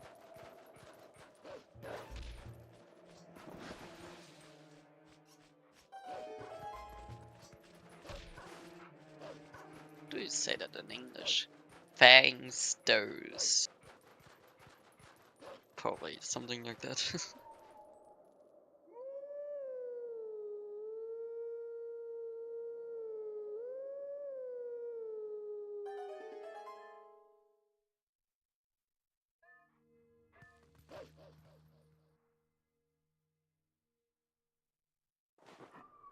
Yeah. Cass's gold on entering Snowy could probably be a little better, so we'll see if he gets a gold. He got all the quick climbs and the fast movement through the snow, so Yeah, this has looked alright so far. So if he gets like a fast cave and good snowboarding, probably gold.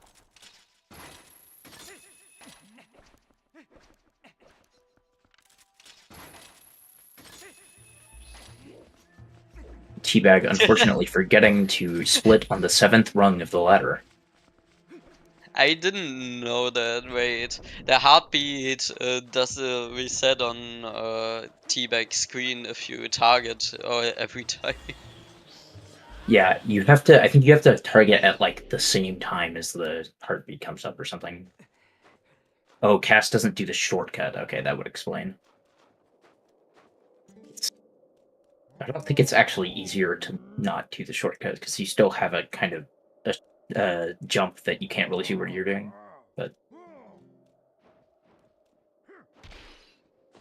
There's invisible icicles then in the way if he doesn't do the shortcut.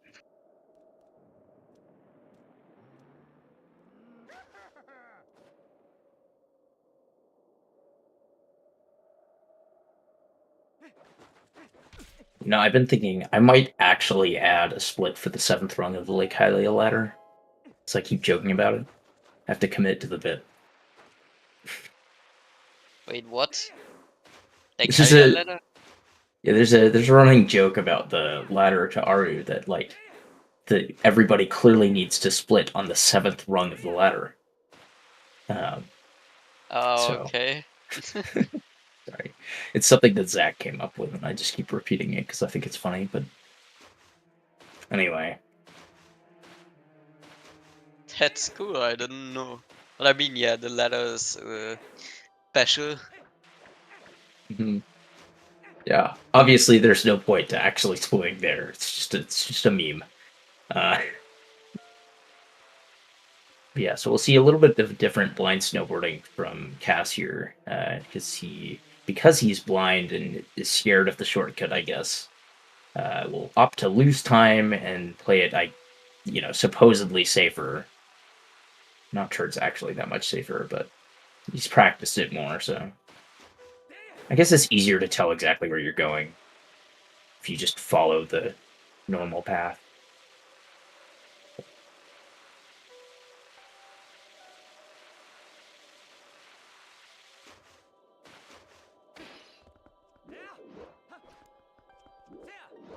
Oh, double Midna tech skips for both runners. That's good.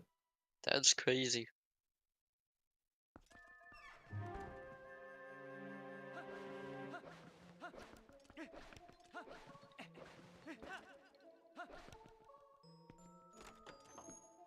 Nice clip. Very nice, quick jump there from Teabag.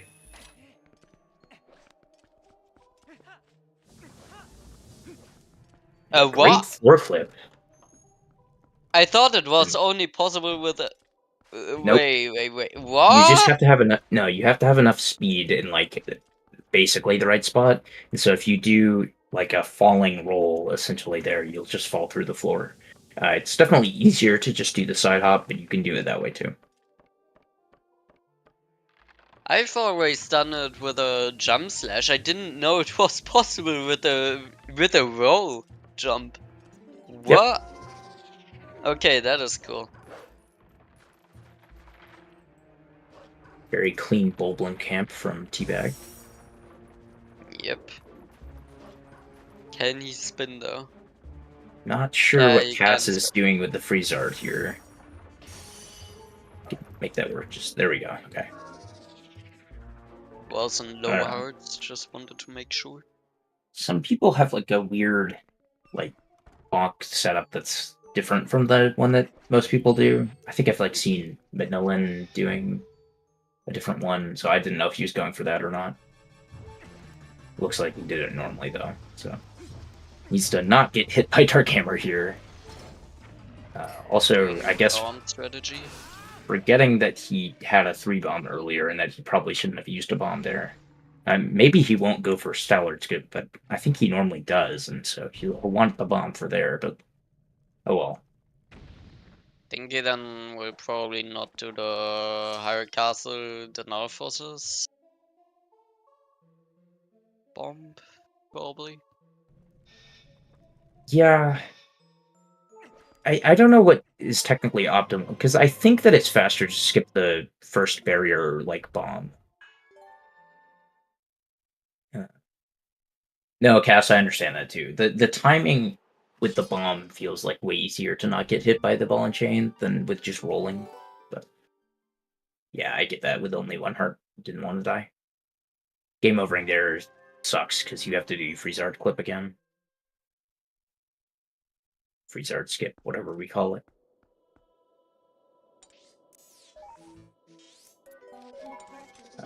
Teabag now in one of the most notorious segments in the run, the spinner segment.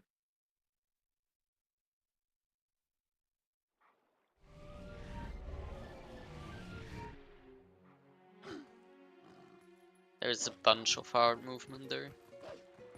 Yeah.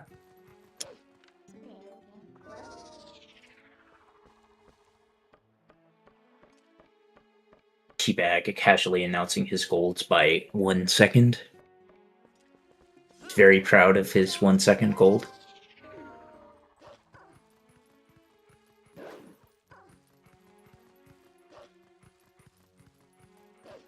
At least it's not a 0.1 second gold.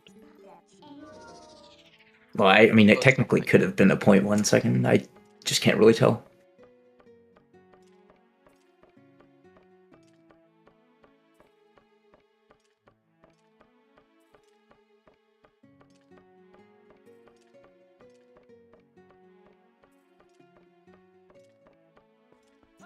Teabag was trying to show us there, but I think he cycled through his splits too quickly. Couldn't really... It looked like it was more than a second, though.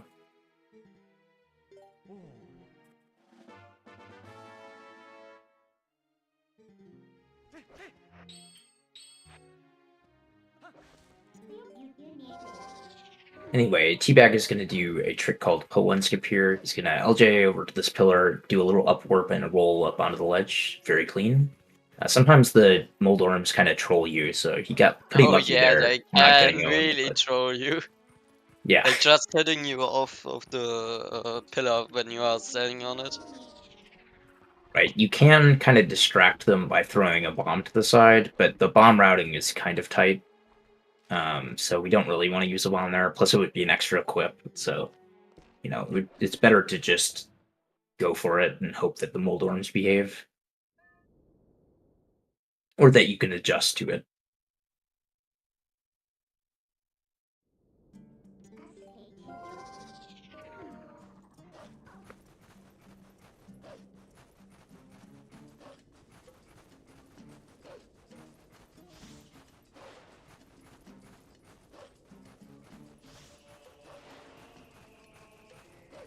I never understood that part. Like how to manipulate the RNG to hit it instantly for the second time. You mean to get, like, the fast spin instantly, or to, like, actually get the insta-hit at the door? The insta hit at the door. Yeah, well, you can't manipulate where it spawns.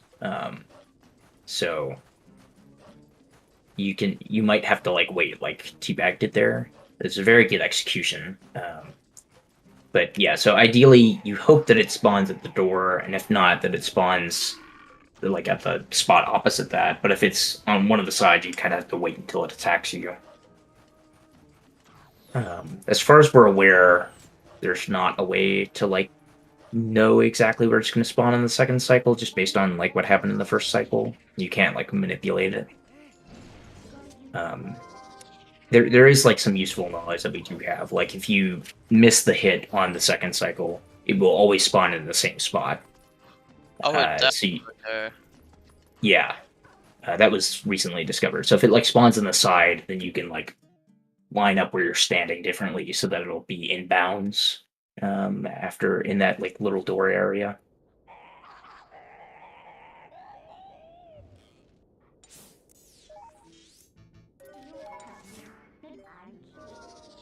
It's a little tricky with the side one, but you can make it work if you just, like, line up very close to the wall, like the opposite wall.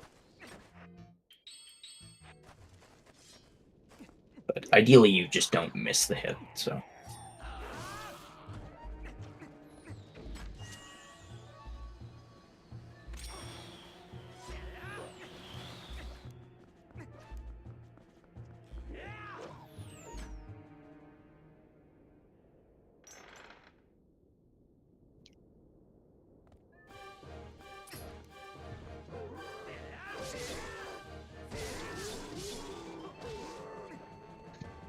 Cass being very careful here, because if you get hit by King Bulblin 3, he does 3 hearts of damage, and Yeah, dying with map glitch active soft locks you.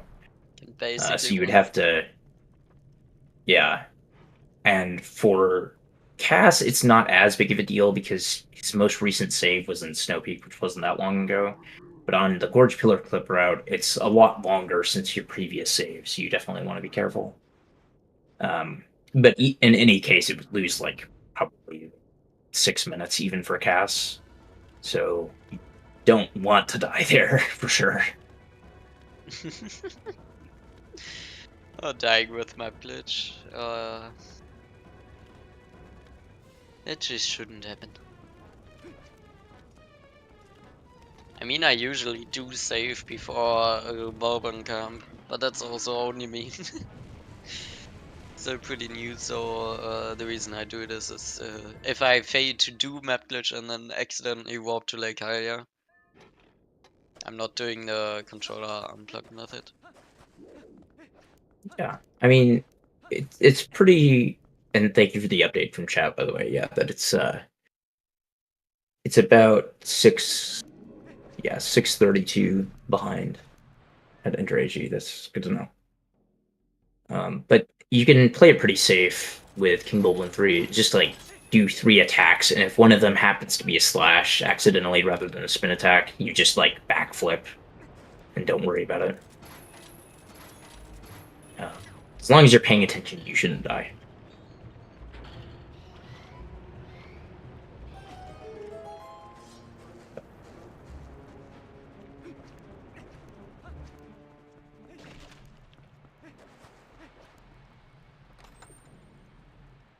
Anyway, Cass has to catch up a lot, and this is definitely a tricky segment here, Spinner, that could lose either runner a lot of time. Cass, I believe, does go for Stallard Skip, and Teabag, I think, doesn't. So I'm not sure. I think last run that Teabag did, he said he didn't go for it. So Cass, with like a first try Stallard Skip, could save as much as a couple minutes there. And maybe more if Teabag gets like bad Stallard first phase RNG or something, or fails quick knockdown. So there's some time that Cass could save, but he's gonna need a bit of help here above and beyond just Stallard. Yeah. I mean, also Desert Skip,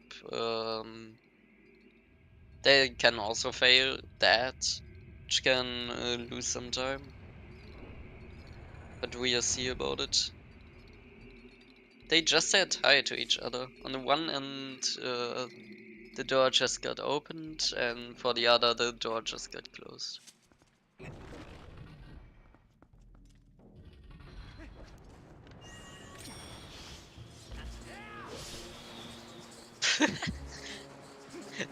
Oh no! That Moldorm! Oh no! I've never seen that.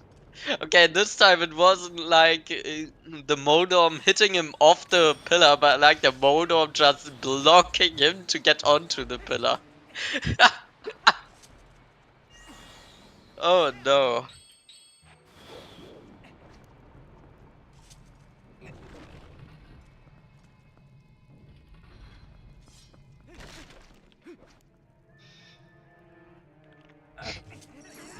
Not sure it's faster at that point to stay human, but anyway. I didn't know think, you can ledge grab there, but otherwise I would have thought he would be very close to drowning. I think at that point it's just faster to transform twice. Especially since this movement is difficult, and he saved it. He's not drowning there, but still.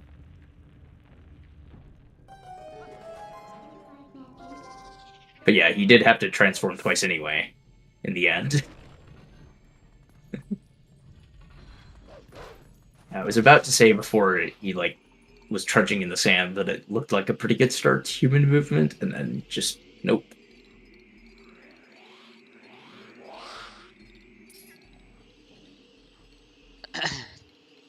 Death Sword coming up.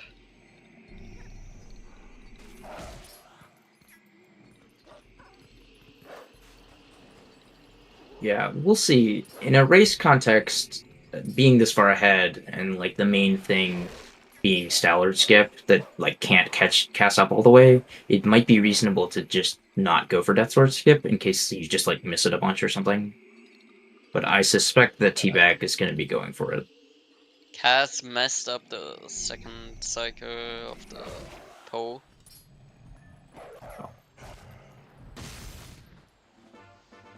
I'm now getting it. Yeah.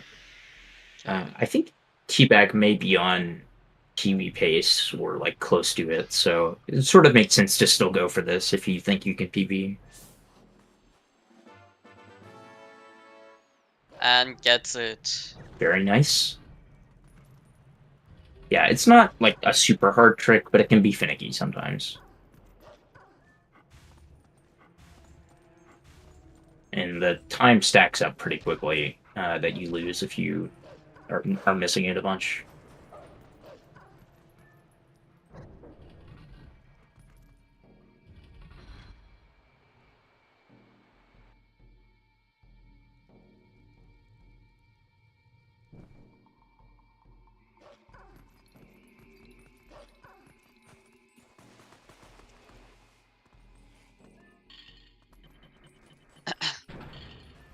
Oh yeah, I like the spinner movement across the sand. It's always nice to see it. Just the one time to use spinner for movement. That bubble hitting Cass during that animation to save a little bit of time.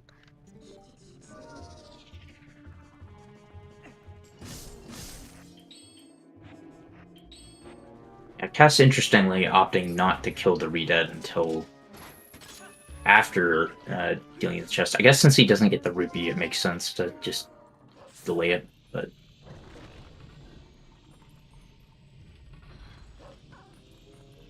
just French things, I guess. French things. I don't know. I think like on the other languages, people will kill the Redead before grabbing the chest because then it dies a little faster.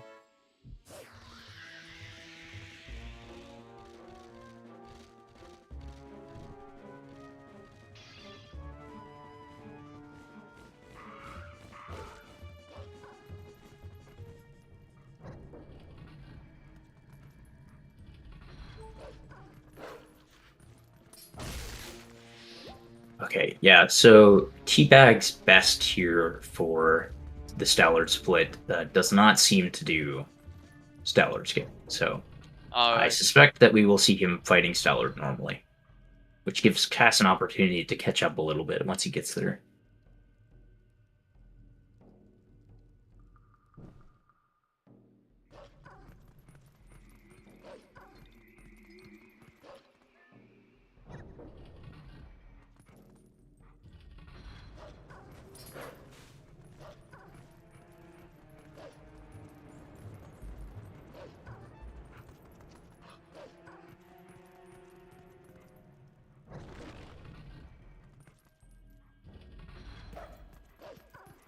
First phase of Stellar can still be a little bit difficult, just with the placement of those Stealth troops and also the elbows of Stellard.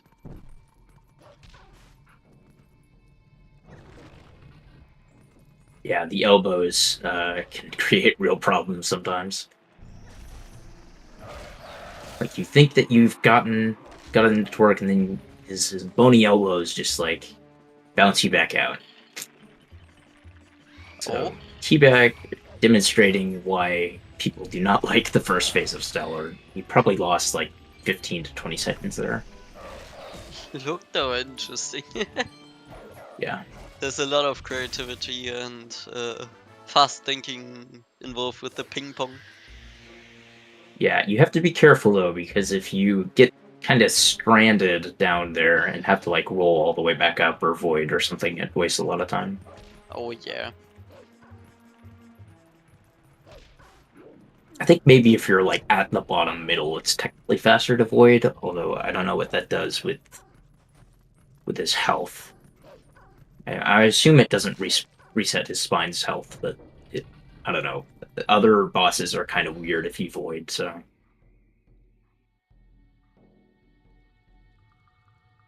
Like Argarok famously will reset the Argarok. damage. Yeah.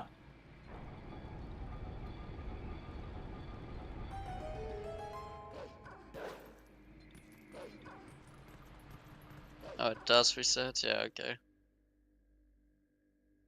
Oh, that's unfortunate.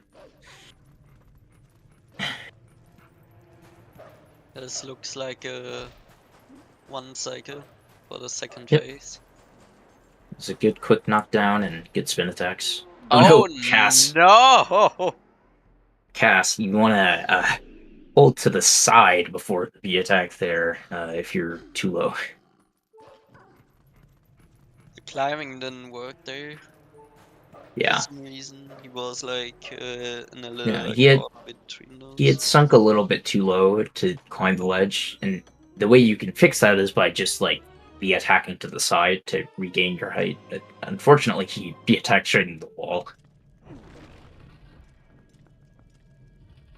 Teabag's still ahead of his PB, so very interesting.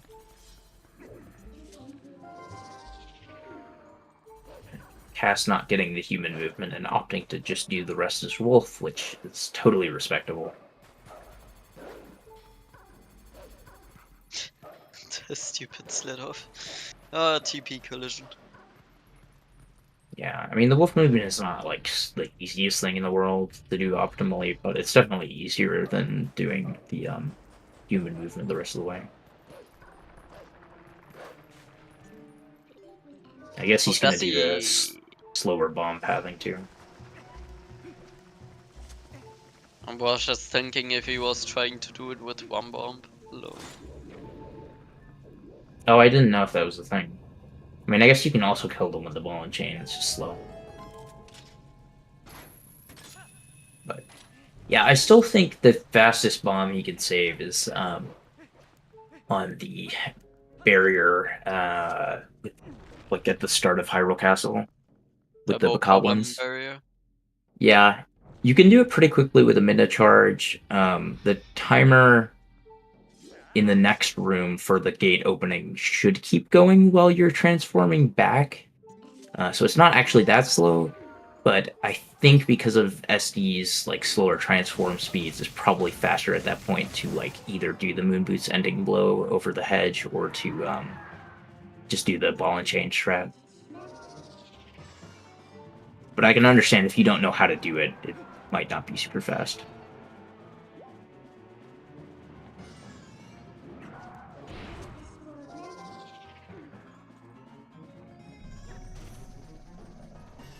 I would say if you don't know how to do either like backup strat for the Dynalphos or the Bokoblins, it's probably easier to back up the Bokoblins because like you don't have to think quite as hard.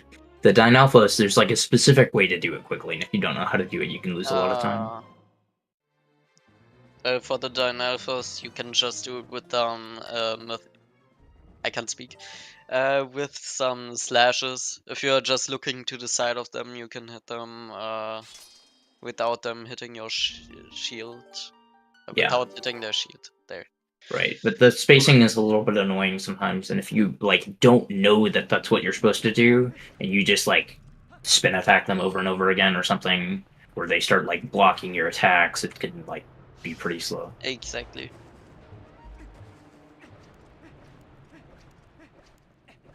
But yeah, so ideally what you do to back up the Dynalphos is you face to the side, slash 7 times on each of them, and then do a spin. But it's a little tough if you don't know what you're doing. So now that we have explained to Cass all of the backup methods for both of the things, hopefully he will pay pick accordingly, I guess. He has other priorities now with Yeah. Stellar Skip coming up. Well, if he gets a 2-bomb Stallard skip, he may have to skip both, so we'll see.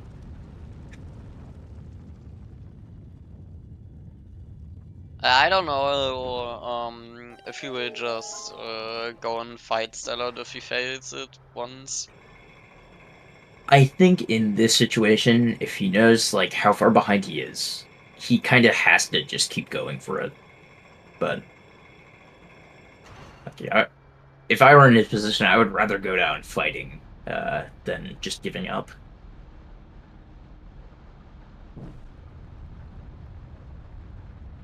I mean, because like this is in the losers bracket now, right? So if either of these guys loses, they're just completely out of the tournament. So it's all or Oh nothing. yeah.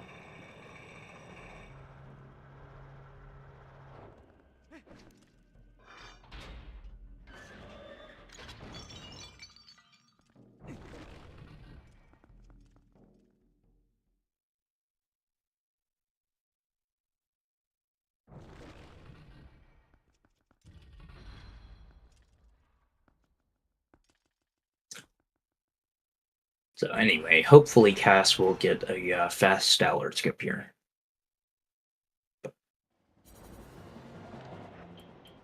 Even then, he'll still be pretty far behind.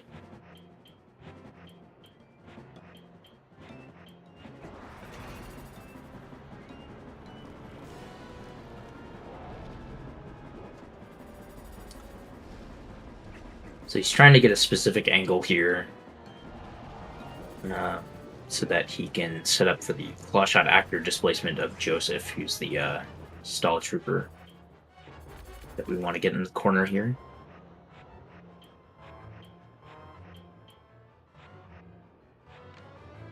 Then he's going to do another angle setup to get the right vertical angle.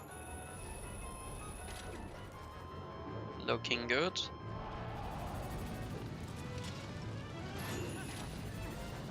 Oh.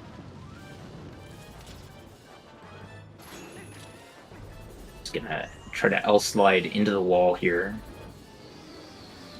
Is that L-slide frame perfect? I think I heard somebody say it's frame perfect. I don't know if that's true or not. I don't do this trick, so I don't really know. Unfortunately, he boomeranged Stallard and still got hit.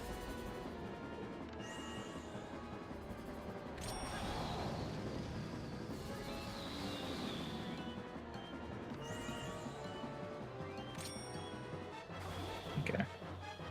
So now he's going to do a bomb throw and then try to time a claw shot so that he gets hit in the loading zone.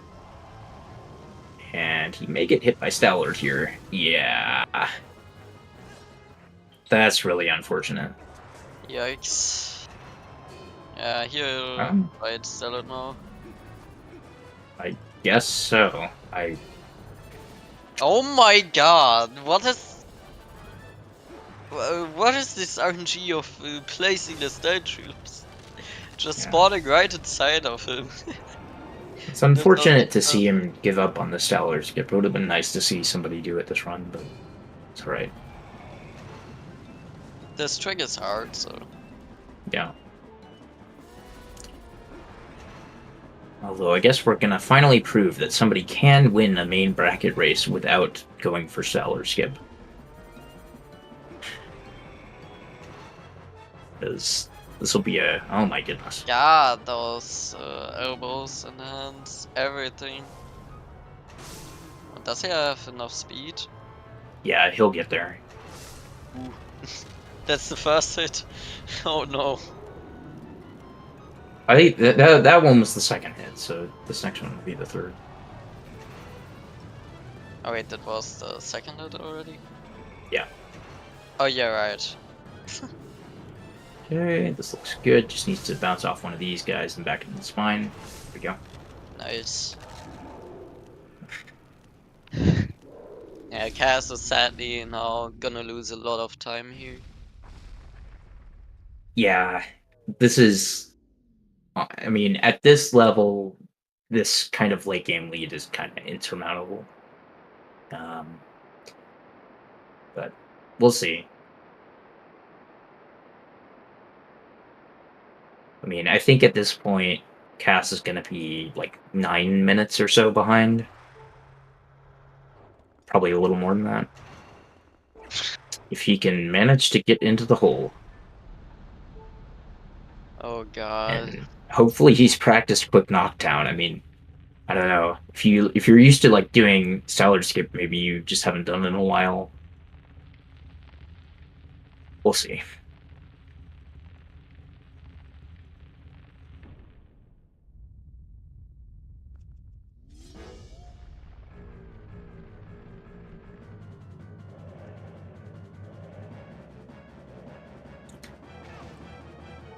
Anyway, Teabag moving through City East Wing, which is also kind of fun with the movement and some of the LJAs and whatnot. There's a cool claw shot thing you can do there to get the Dynalphas to just fall into the void. I don't know what Cass is doing. Oh wait, he's lining up. He's doing the backup now. So if you line up at a specific spot and wait for the energy ball to leave Stellar's mouth and then get on the spinner like that, you'll get the quick knockdown. It's a good backup to know. Unfortunately, he may not get the one cycle here. Yep. Probably won't. With 3 slashes. 3 slashes is too much. I guess you can like do the quick knockdown again if you know this backup. It's kind of cool. He'll just do the same thing again. Although he didn't get it there, so he's gonna have to set it up again. He doesn't want to. Oh wait, does he? He's trying for the break slide method. What? This is another way to back this up. I But didn't it's- know about that. It's a little bit more difficult, but depending on what spot you're in, it can be faster.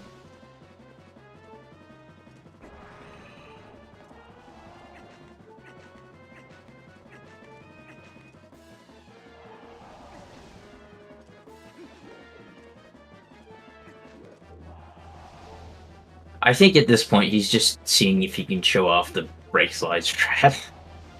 Yeah. I don't blame him. He loses more than 5 minutes on the segment alone. You may see a cool setup from Teabag here for a Ralpho skip. Or not. He's just gonna aim. Which is also like perfectly respectable because it should technically save time over the angle setup. Like a little bit. So, pretty good. Got it. Now just only one jump attack spin. Oh, there. Yeah, so this race is effectively over, but for the formality, we're going to play through the final hour here, or I guess a little less than an hour for Teabag. Definitely not the race that you would want to go out of Wolfdash on if you were Cass, but it's alright. Cass is like a very good, relatively newer runner. He's probably going to get sub 3 pretty soon. He's been on pretty good late game paces recently, so. Oh yeah. Obviously, a disappointing result, but still. It's a good showing to like make the main bracket, which is more than some of us can say. So.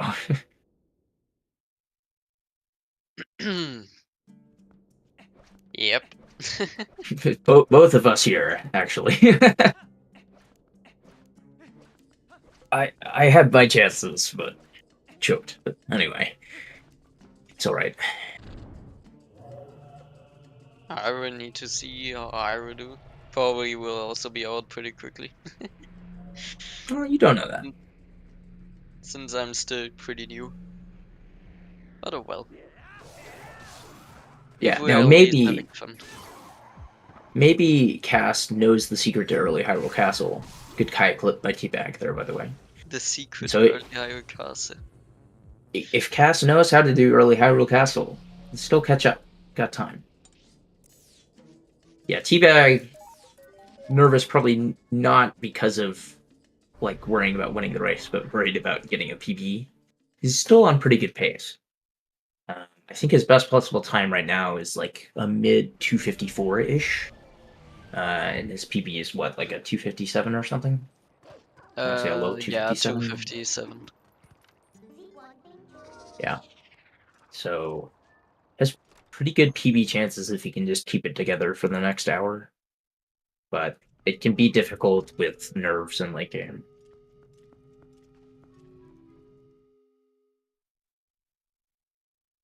That would be definitely a story to get a like good PB with a 53 goats in it. Don't get that every day.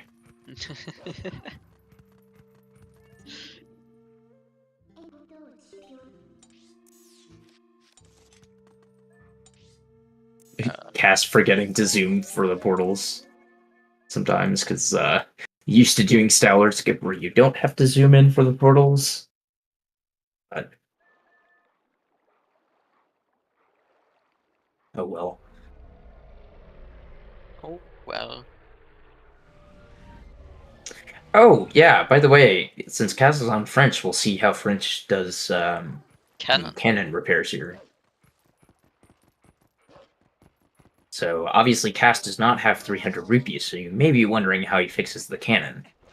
There's a French exclusive text thing where we're going to see in a minute here. If you say no to fire and then go over to him and ask him to fix the cannon again, he'll take pity on you for being poor and just fix the cannon for whatever you have in your wallet.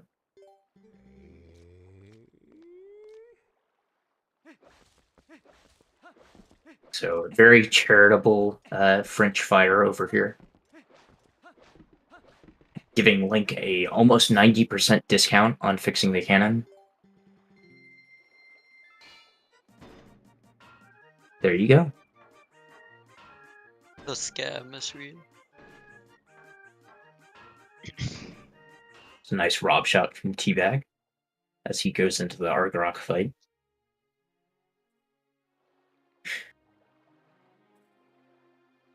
Even though it is basically an auto-scroller, there are some things you'll still need to do to make it a little bit faster. Which are not the easiest, but... Yeah, Argarok is an easy boss, but very occasionally you'll mess something up and lose a lot of time, and it feels awful because of just how easy it is. Yep.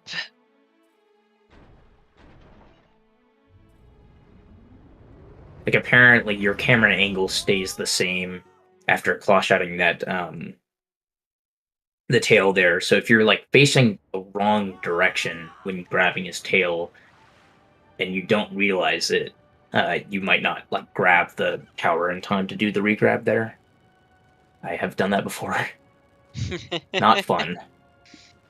Oh yeah, that loses some time. Probably Yeah. like 20 seconds alone. It's a lot. But now you know that you face the same camera angle. So even if you do go from the wrong direction, you just know to fully turn around first before targeting for the claw shot. Or That is aiming at actually good to anyway. know. Yeah. Yeah. Now I will try to do it in runs actually. Oh man. Still need to adjust my late game. Yeah, there is a glitch that can happen there on the first grab of Argrok's tail called Cool Game, where you like are on Argrok's tail kind of, but like not actually pulling him down, and it's a soft lock. And that loses like what, probably like 4.5 minutes or something. But unfortunately for Cass, Teabag did not get Cool Gamed. So unless something random happens. There are things that can happen on the second phase, but we're not gonna speak them into existence right now. Also, in the first phase, there can something happen, which apparently also happened to Cass during a race. Was also that he couldn't claw the tail, actually. He just wasn't able to and needed to void. Yeah. Yeah, that's interesting. It happened in his race against G's. Yeah, since it looks like it's not happening to Teabag, I feel like I can talk about it now. But basically, on the second phase, at least on the HD version, I think it can happen on GameCube as well. You can get messed up audio which can like cause the game to crash at some point in the second phase, like when you're doing hits or maybe even during the final cutscene. And it's just like totally random. I don't know what causes it exactly. Now, Beast is saying that he's never seen it on SD. I could have sworn somebody's gotten it on GameCube. But hold on, give me a second. I can search the Discord very briefly.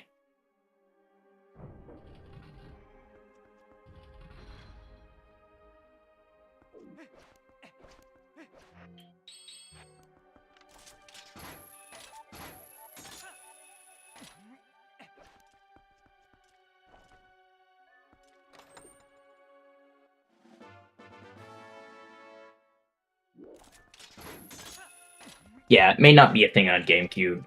The only examples in the Discord are of HD.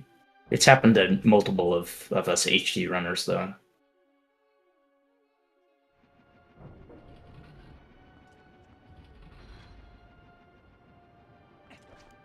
Cass is now about one complete city in the sky behind.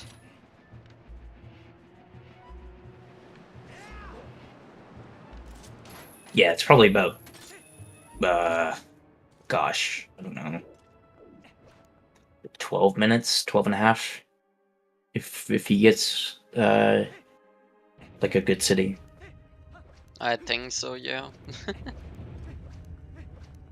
Maybe I'm being a little optimistic, maybe it's more like 13, but... He's behind. Yes. Can just say it as that. Yeah, I sort of doubt that Teabag is going to lose 13 minutes in Palace and Hyrule. It's hard at any level to lose that much time in those two dungeons, but especially when you're talking about runners that are at like sub 3 Zelda, level. right? Even that would not it would only lose like probably half the time that Cass is behind. Oh yeah, right. And you have to in Hyrule Castle, right? Yeah. You have to actually go for that to get that crash. So Teabag a minute 10 ahead of his PB. Very nice. Yeah, this has been a really clean run for Teabag. And quite fast, especially considering that he did not do Stallard skip and also had a 53 goats. Been very impressed. It's just like, honestly, there have been like a couple dumb things, like his Morpheal was not great, and like obviously at the very start with the 53 goats, but everything else has felt pretty clean, honestly. Oh yeah. Which is hard to do over the course of 3 hours. What the fuck? How is... Don't. Oh no! Maybe we shouldn't have gone for that. Oh god, Cass, no. Oh boy. I appreciated the DF walk there after voiding, though. I was very confused I see you, with Cass. the tile worm just standing there.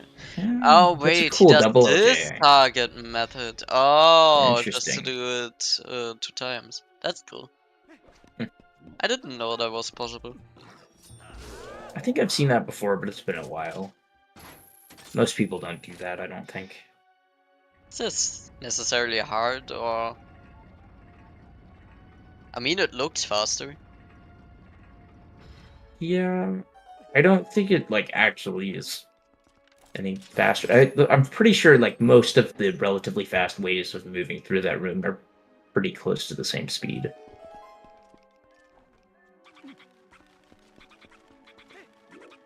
Teabag now getting the double hit on the Zand hit.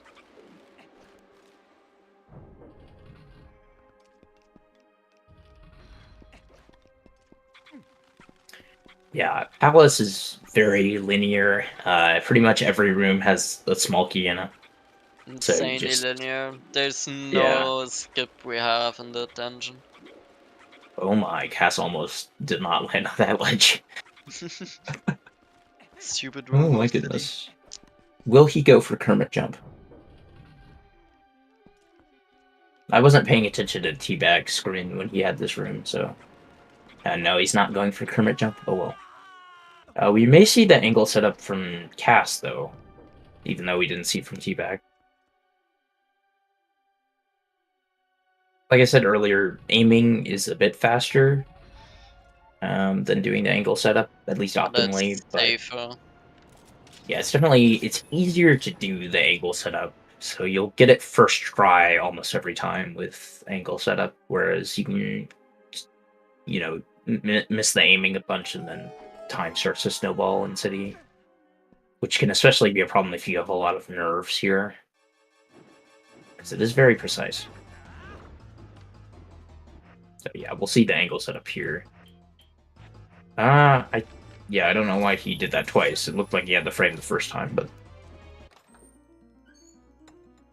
I think a zero anyway. alpha skip is one of the worst hard tricks, or kinda hard tricks in the run, so. I think Sand is the last thing that is a bit difficult, but I don't know.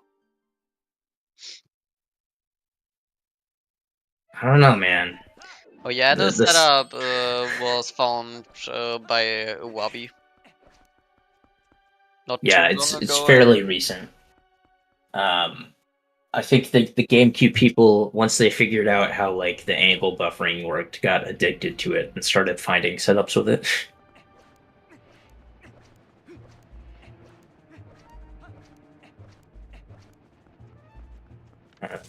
There are a few other kind of difficult things after a Rolfo skip, but yeah,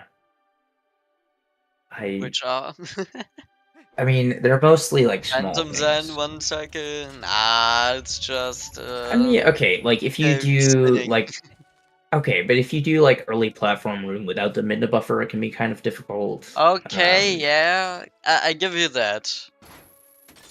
Sometimes when I do the side hop and B scan, my brain doesn't want to do the correct inputs to actually hit the ball and chain throw. uh, I don't know. Final tower is a little bit annoying on the movement, but yeah, no, there's not very many hard tricks. The Puppet Zelda RNG manipulation is a little bit difficult.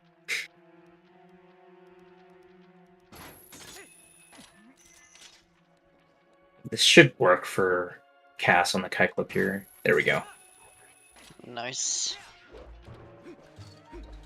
Yeah, that trick is kind of picky there. I guess that one is like one of the other annoying tricks after a Rolfo skip. So there is at least one. I think that one counts. Has trouble dropping.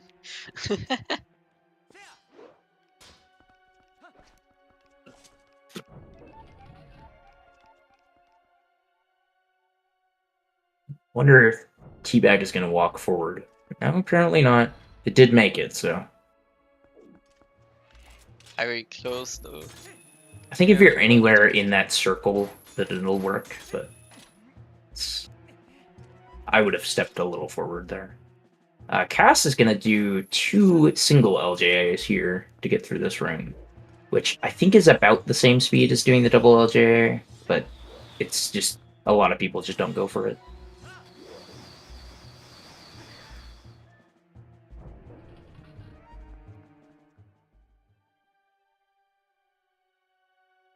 Teabag being very risky. Okay, he didn't actually go all the way with it. I didn't see if he got hit by the keys or something. This is notably the stupid room of Palace. Also because of the RNG of the Phantom Sand. No, Phantom Sand. What am I saying? Sand head. Did Teabag get owned by the keys? I'm curious why he decided to go for that specific cycle on the platforms.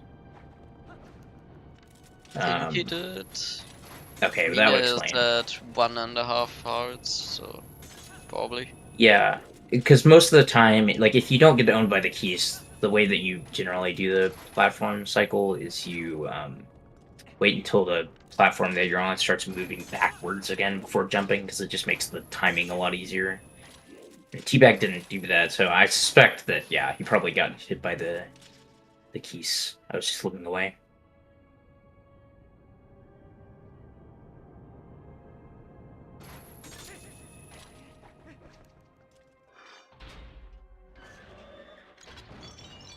Good Zant heads from Teabag. Although I think he's not going to be able to. Yeah, he's not going to be able to claw shot the target. If the last Zant head explodes before you transform, you have like no time at all to even target the claw shot thing. Yeah. You grab the claw shot target. I can speak English, I swear. I don't know. It's like 6:30 here in the morning, so a little tired. Oh, oh no. Yeah, thanks for being here then. No problem.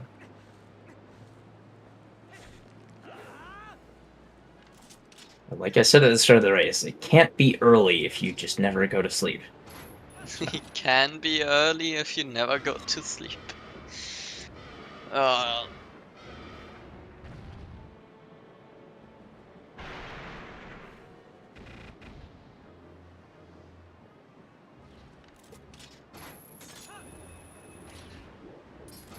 It's interesting seeing Teabag do clockwise spins. I don't know if he always does them or does them, or if it's just like for certain things. Some people can go both ways. I can't, Which is interesting. personally. I can only go. Or so I guess he's going counterclockwise. Sorry, not clockwise. Wait, am I? Hold on. Which way was he going? Was he going clockwise or counterclockwise? I'm like hallucinating. Counterclockwise. Okay. Anyway, I go counterclockwise, so.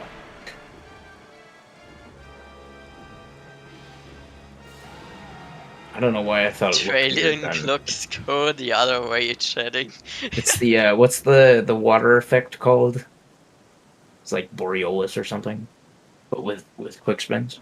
I have no idea.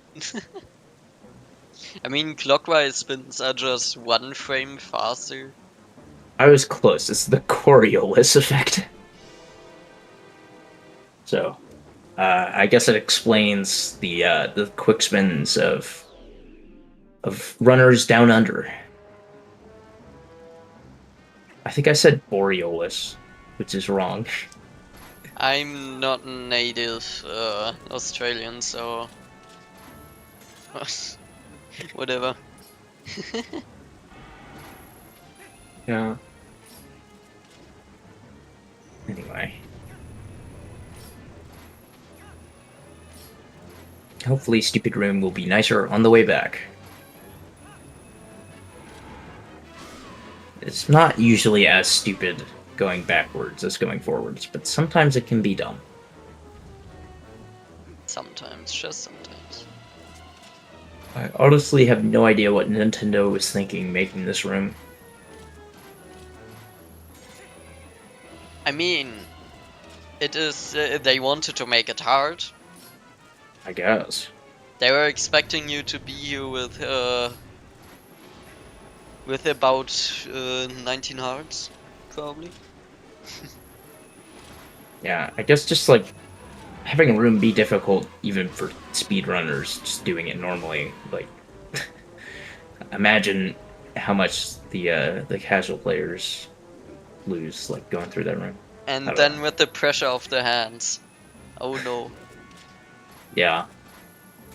Well, some people probably don't know that you can claw shot the hands, so Yeah, exactly. They're invincible.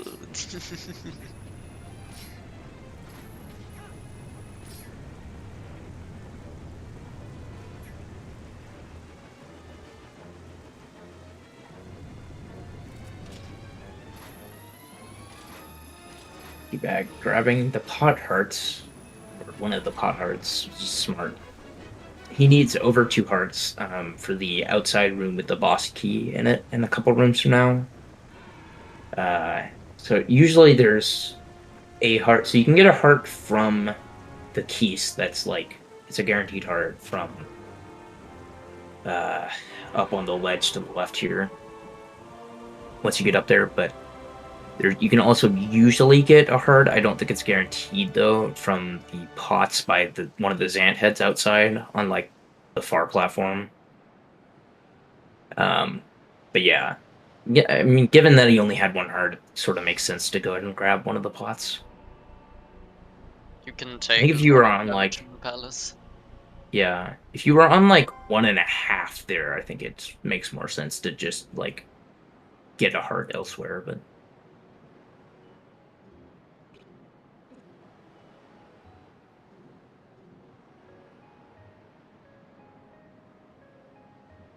Getting all the necessary hoods. yeah, see now he has plenty of health.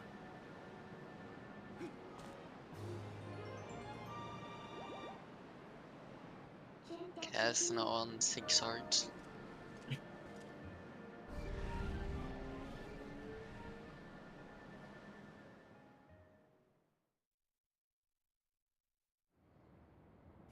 Very interesting targets, and it didn't work.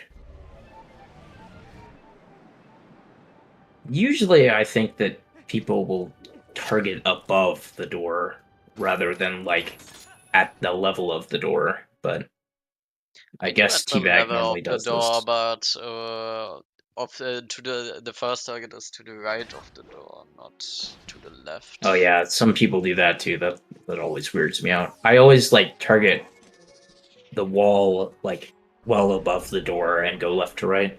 Ah, yeah, okay. And then I just wait until the boomerang is out of bounds, like to the right of the door to go, and usually that works. Sometimes you just randomly won't get the LJA, and I think it's if you go like too early, but it's hard to tell sometimes. Or if the boomerang is just too low, I don't know. Yeah, it could be. That Shadow Beast took a little bit of a ride up the platform. That was kind of cool.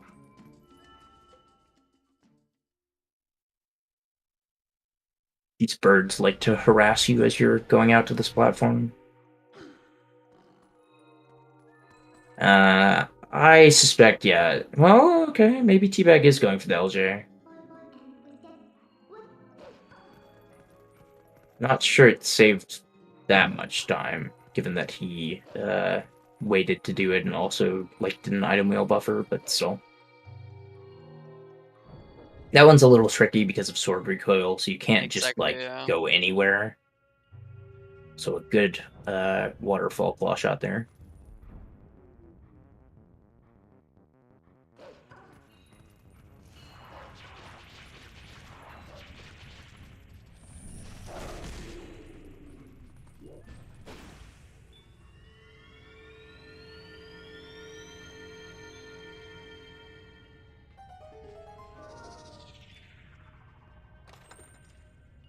If only we could quick spin. If only we could quick spin.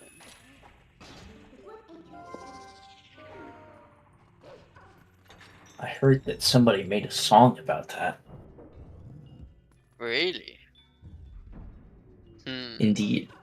It's a few years ago. But yeah. Thank you for the raid, Miss Dagger. We appreciate it.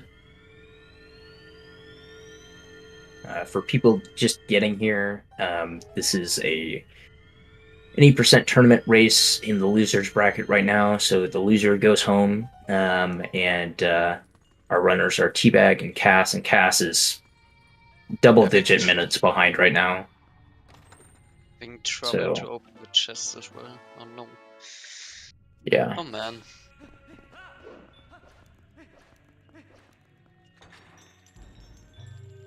I didn't see if Teabag did the Minda buffer here, but by doing the LJA, he makes it so that he can like reasonably not do the Minda buffer.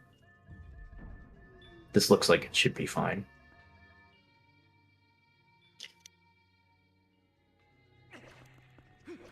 Yeah, you can either do an LJA or like time the claw shot there. I see different people do different things. I think a lot of people are doing the claw shot nowadays. I've always done the LJA instead, which is basically just fast, but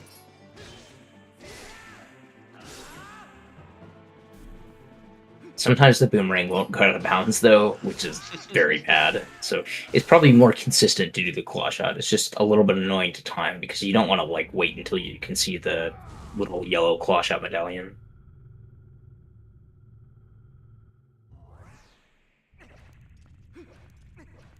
Interestingly, targeting the left side there for Teabag, the LJA. I think it is a little bit faster because it's more of a direct line to like target the top of that arch, like top middle, but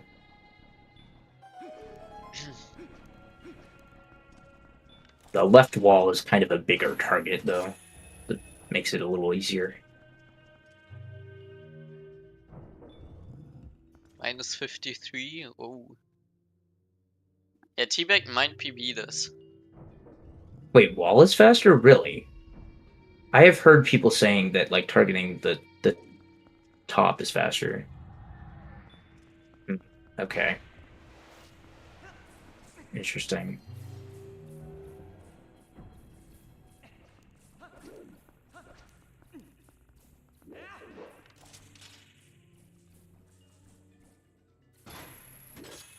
Okay.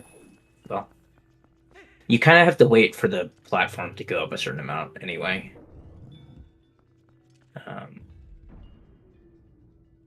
That's good to know. Now we see the fast German text of the end. With Yeah, the I guess now I key can- that you can just skip the text. Now that Beast has given me permission, I can go back to targeting the left wall. Nice. I've been like switching to the top of the thing, but good to know. The Zamp fight is kind of fun. Basically, in most phases, the only damage that really matters is the final hit of a combo. It's not always like that, but typically. There's also a one cycle that you can get in the Goran Lines phase here by timing slashes correctly. I think it's a 2-frame window and Yeah. Teabag got it. Very nice. Yeah, there's a nice visual cue for it there. When like Link is fully holding his sword out to the left to let go of B. But again, it's 2 frames, so it's like it's not like perfectly consistent. Exactly. I mean, unless you're just really good at timing things, you'll miss it sometimes.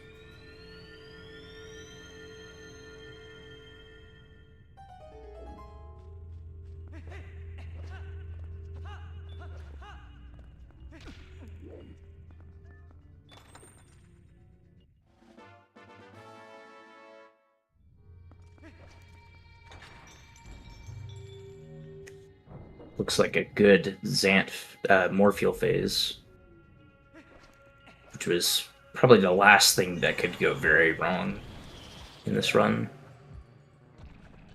Yep. If you drown here, it is pretty bad.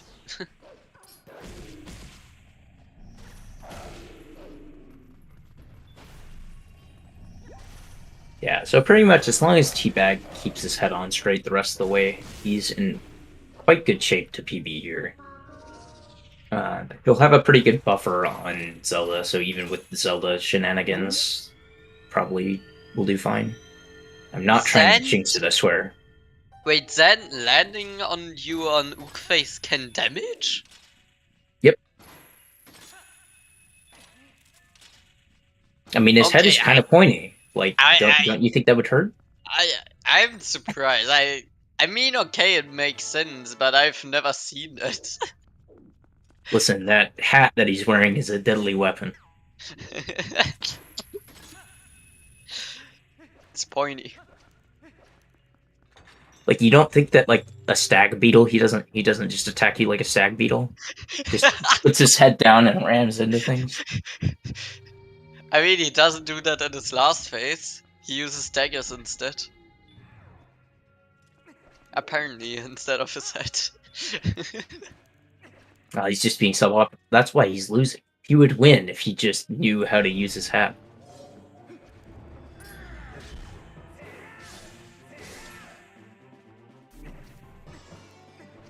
Good final phase. Oh, getting a bonk though. Oh no, Cass is getting trolled. Oh no. Not the trolls.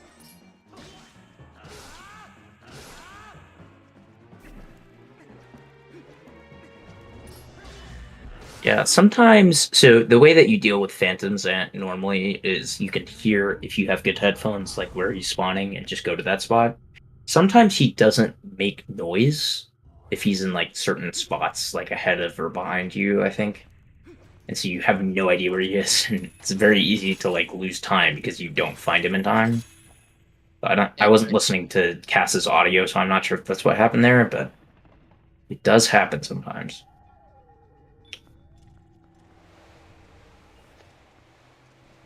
I have a mono cap card, yeah, okay. Oh boy. Yeah, you do need the you need it to be in stereo so that you can hear the direction. But anyway.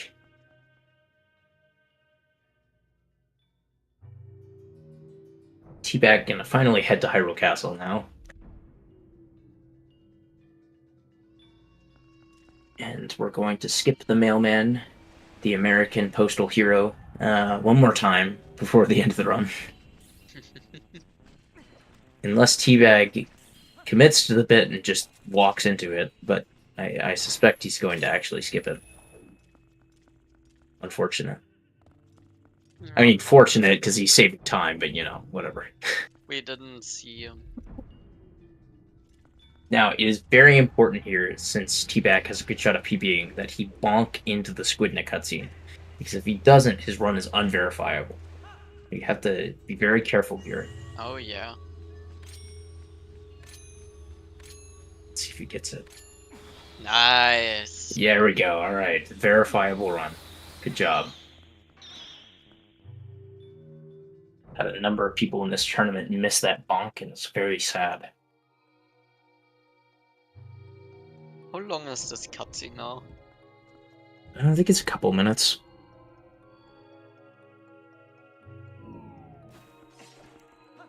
This is the longest cutscene that doesn't have like inputs in it. So yes, unfortunately, we can not make one grabbing the input if we want to. Can we? With IWD. Oh. There's one input. Yeah, that's TAS only. But anyway, as technically speaking, we could save warp during this cutscene with a glitch that was discovered within the last month, but unfortunately, we have to do like alternating A and B inputs to preserve it, and you'd have to go a pretty significant distance to get it all the way here from the like Isaac talking. But anyway, I think it does save like 30 to 40 seconds for tasks. I forget the exact number, but it's in that ballpark. X at 40 seconds. Yeah, that's a lot. Very cool. So it'll be whenever the new 80% task gets done. We'll see it. After getting the item wheel delay, the boomerang is on X and Y, and then you can do postman scanning. It's true. Yeah, you can, as a task, keep you can keep it going while doing mailman skip, which is actually really impressive. But anyway, yeah. Oh no. He did get it. Never mind. Got all the way up the stairs before the stairs came up. That's amazing. And then jumps down immediately because of camera being down. But I don't even think that was an analog glitch. It was just a weird camera. I hate the camera. But I'm not sure what happened with that platform there. Oh, the palace, man. Palace of time loss. Yeah. So since Teabag didn't do Stellar Skip, he actually has an extra bomb here. So I'll be curious if he does the bomb drop strat in the lantern room. I'm guessing no, but we'll see. It is very cool tech.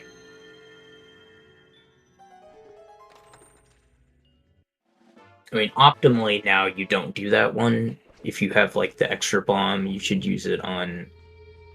Well, in descending order, you should do the Shadow Beast fight with the bomb first, and then like Dark Hammer with a bomb. If you have like a second extra bomb. Oh no, But- Mr. LJA as well. Oh no, this is not going well for Cass. Absolutely not.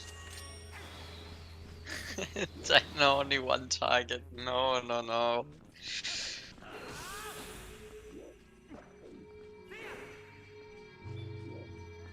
You can really see that he is so annoyed. Yeah. I mean, when you have nothing to play for, sometimes it's easy to just like kind of give up and Yeah. just start losing tons of time because you just don't care about the run anymore. I've been there. I get it.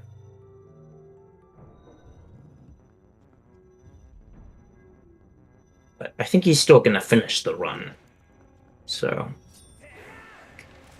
this is probably still like a, I don't know, like under 320. So at least it should be. It's probably, yeah, it's probably like closer to 310. I'm just bad at math.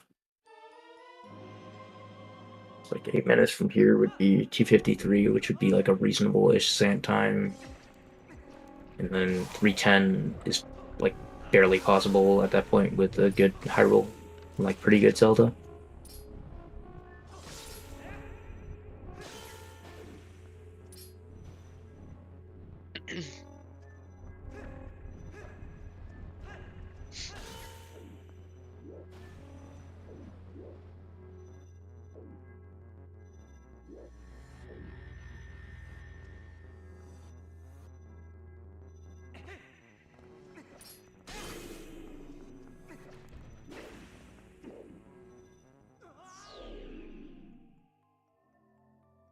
Cass actually doesn't have enough health to drop all the way down from the boss key chest here. No.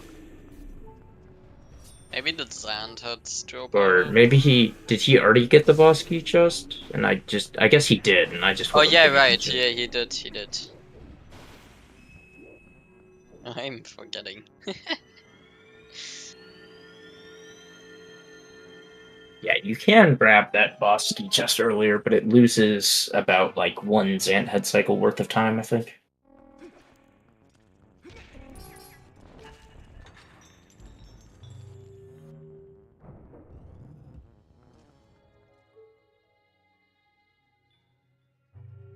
Teabag going for the fast lantern room strat, which is not the intended solution, but works. It saves like a second. Very nice. Let's see if he does the bomb drop. He does not do the bomb drop. I am very disappointed. Not saving the frames. But if he messes this up, then at least he'll have the extra bomb. Looks like he got it though. Very nice. So now he clearly just needs to throw the bomb at Puppet Zelda. There's no Very early platforms. Oh. Oh no. There you go, Baba. Yeah, that can just happen, and there's nothing you can do about it.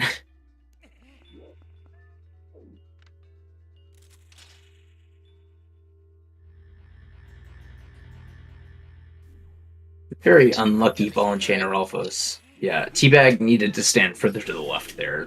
That was part of the problem. Oh no, cat! Yeah, he shouldn't have gone for that. That was unfortunate. Now he's gonna have to go all the way back up. Now the thing is, he can do a little bit of a shortcut on like the last claw shot since he already killed that Zant head. Yeah, surely he I knows think- about it. I think if you go on the platform after this Deku Baba, you can kind of claw shot up to the last spot. Yep, exactly. Yes, he does know about it. So we'll see it here. That is the proper backup if you do that. So good job from Cass for knowing about that. He learned from Fino. but I bet he hasn't learned from Fino that the walls from the Shadow Beast barrier get stuck underneath these platforms, and so if you side hop underneath them, you will hit a barrier. That Really? is a Oh my thing that god. exists. Yep. I How the never barriers, knew. That is crazy. all the barriers, just when they're lifted, they just their hitboxes just move as far up into the sky as they can, basically. And so if there's a ceiling, they just get stuck under the ceiling. And that's, I think, like the one place where you actually can tell that's what's going on. So that's some fun trivia for anybody who doesn't know about that. Learn new things every day, right? Absolutely. That's what we're here for. Just learning how TP speedrunners get wrecked by different things of TP.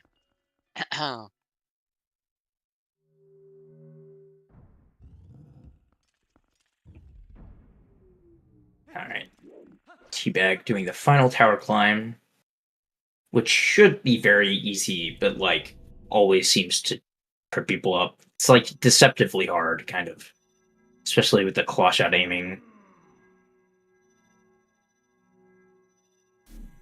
Oh, he is typing and running at the same time because he can't skip the Zen text. Yeah, lose like what, 6 seconds on this segment or something? It's so weird. Oh, just because of that, this is so much slower, man. Yeah, Teabag was very cautious with those spinner tracks. It worked, but now losing time on this because, of course, still a pretty good Hyrule overall. He should be losing less than 10 seconds to his best segment here. So, yeah, his best possible time should be like a high 255. So we're probably looking at a 256 from Teabag if the final fights go well and Zelda gives him like normal depends RNG. on Zelda, yes. It would have to be a pretty damn bad Zelda. Like, the 256 should be in his hands, regardless of what Zelda does. If I'm doing math correctly, which I think I am. Yeah, makes sense. Yeah, I mean, he's like 42 seconds ahead of his PB right now. Yep. And his PB had like probably a slow 8 or fast 9 or something. But not a good start for Zelda. There we go. So you can still get an 8 here. Yep. The pattern you want is Lightning Ball, something else, Lightning Ball, 3 other something else's, and Lightning Ball. Like, there have to be attacks in between each Lightning Ball, like a certain minimum number of attacks. So And if the you like... minimum amount of Doritos. Well, I don't think there's a minimum amount of Doritos, but... I mean, you can have no Dorito. If you That's are lucky. true. That's true. There is a minimum. The minimum 0.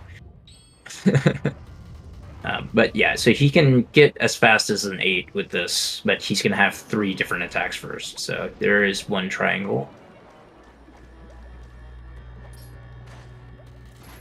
I appreciate him doing the fight all the way at the side just to get the weird camera at the end of the fight. But yeah, so triangles are slower than dash attacks. The amount of time between cycles is also variable. Like, Zelda can give you really fast attacks or really slow attacks. These do not look fast, and he's gotten 3 triangles. This is like a slow 8 if he gets the lightning ball here.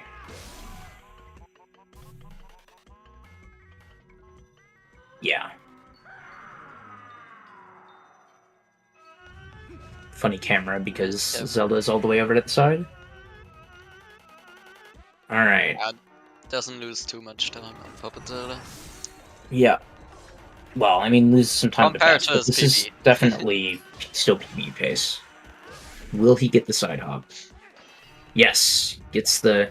I mean, it's not will he get the side hop, it's will he, like, throw it correctly after getting the side hop. And he did. So that was good.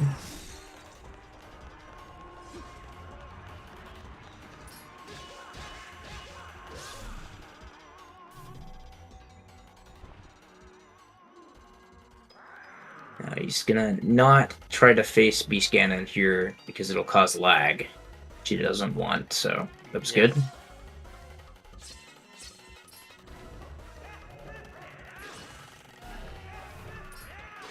And since he did very specific amounts of damage on the first two phases, as much as he could, now on this third phase, he could just kill Beast Ganon with a targeted B attack. And also, Beast Ganon will come out of the first portal, which saves a lot of time. Cass confirms in chat that he is a magician. Notably, not typing while playing the game, but typing during a cutscene. He's And not then not skipping the cutscene. Because he was typing. There you go. Yes, because timeless confirmed. Typing 4 characters caused him to not skip the cutscene, I guess. Very much not a magician, confirmed.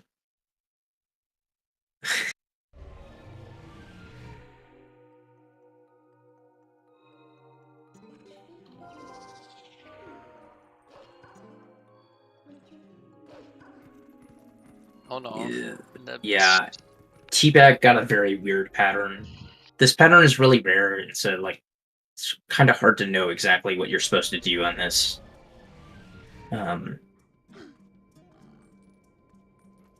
But not too bad. Only one missed shot there. Yep.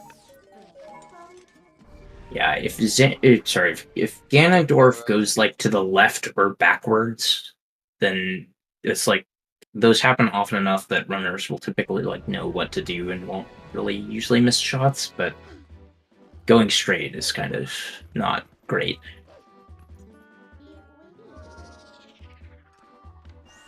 At least I'm assuming that he went to the left of Ganondorf rather than to the right, and so that should be like the rare pattern.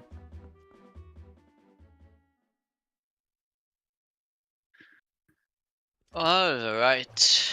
Let's see this Ganondorf.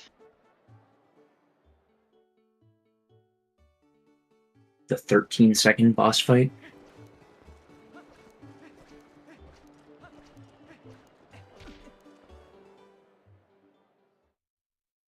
One. And a 2. And a 3. That's perfect. Beautiful. GG's to Teabag. With the vibes. 256.33. Very nice. GG. The vibes are now pogging, I would like to note. That is what Teabag splits say. Yeah, I imagine Teabag is a little bit disappointed with how Palace went and how Zelda went, but still a PB in a race by like 30 seconds or so. So, yeah. And a new minute mark too, 2:56. You can also join an interview if you want to, Teabag.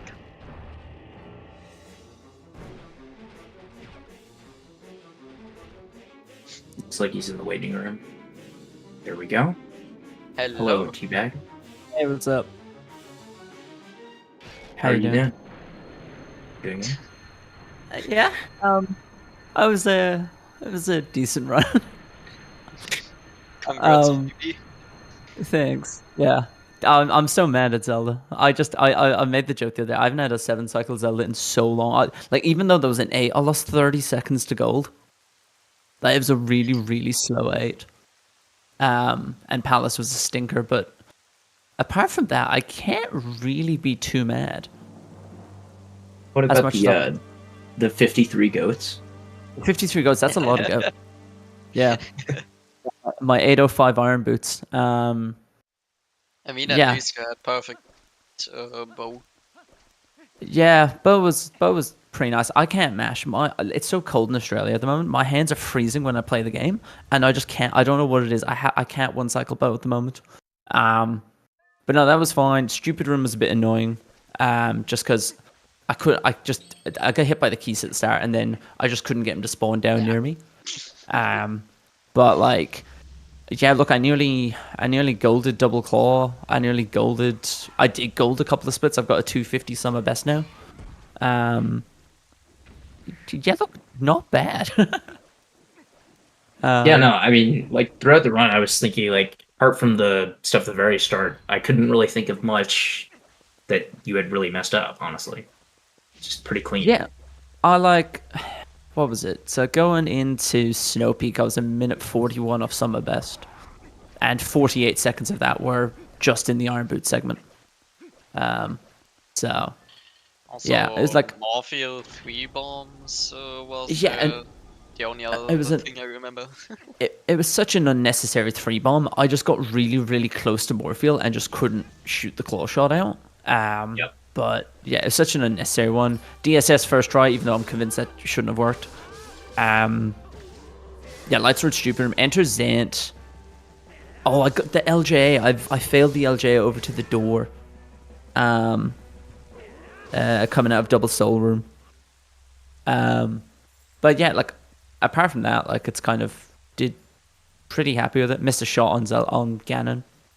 But like I'll take a 256. I don't do Lord Skip or anything, so I'm pretty stoked with that. You plan on learning Stellar Skip at this point? It's probably going to be hard to keep PBing, but like yes and no. Like I don't even do ELH. Do you know what I mean? Right. So like, kind of, I'm a hundo runner by trade. So it's kind of like everything I know is just from hundo, and I haven't really learnt much in 8% for a while. But I've said I probably will learn Lord Skip just because I feel like I should. I've kind of said that I feel like 255 is probably my peak without Lord Skip at the moment. But yeah, look, PBing in a race is awesome. Like I know Cass is still going. Cass is so good. I was really, really stressed, even though I was like ahead. I was like, I know Cass can do Lord Skip, and I was like, the second that happens, all of a sudden they're like nearly 2 minutes closer to me. So I was stressing so hard, even when I was in like city and stuff like that.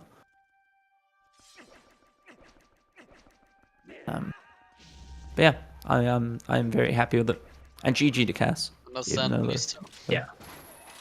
No, I mean definitely GG to Cass for like sticking with this run. It kind of like fell apart a bit after Arbiters, but this game is a mental game, yeah. Yeah, well, like they got shafted in early game. Like I had an 805 boots. I think they had an 840 boots. It was probably some of the back like side by side worst early game I've seen in a while. And then I know they failed Hugo. I know they hit Gorge Void, but then I think failed Rupee Roll. Yes. Needed to save warp. Yeah. And like what Cass said in chat there, I guess for them, like it's nice that I got a time I did. I felt the same way when I raced Marco. I was like, if Marco runs a time better than my PB, I can't really be mad. But if Marco ran a time worse than my PB, I feel like a lost opportunity. Yeah. So like I guess like Cass can take that, like unless they whipped out a 8-minute PB. Yeah. So yeah, I do feel that's silver lining. I feel a little bit bad for Cass having like, you know, succeeded so much in like making it into the main bracket in the first place and like being an up and coming runner that's like probably going to get sub 3 fairly soon to just go out in 2 races, but it had to happen to somebody in this race, so it's like the competition is absolutely stacked at the moment. Like I think I raced the loser of Beast and Awabi.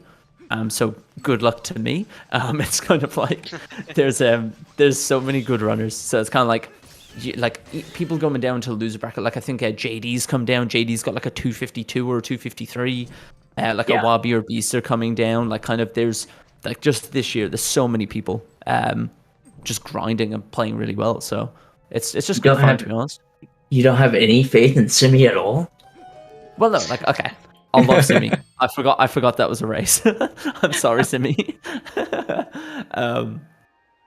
But yeah, it'll be look, there's so many good races going on. Like I think like people have to place like Jesus in the lower bracket now because of Marco. So that's another good runner who like could sub 250 that's in the bottom. So yeah, there's a lot going on. But it's a great tourney. Really enjoying it.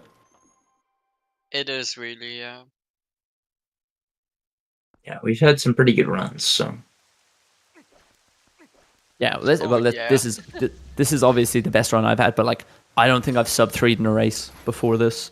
Like I think in the pool races I ran like a 3:04, and then I think like when I raced Marco I ran a 3. So this is my first sub 3 in a race, and also the PB, so like a 33-second PB. Yeah. So I'll definitely take that.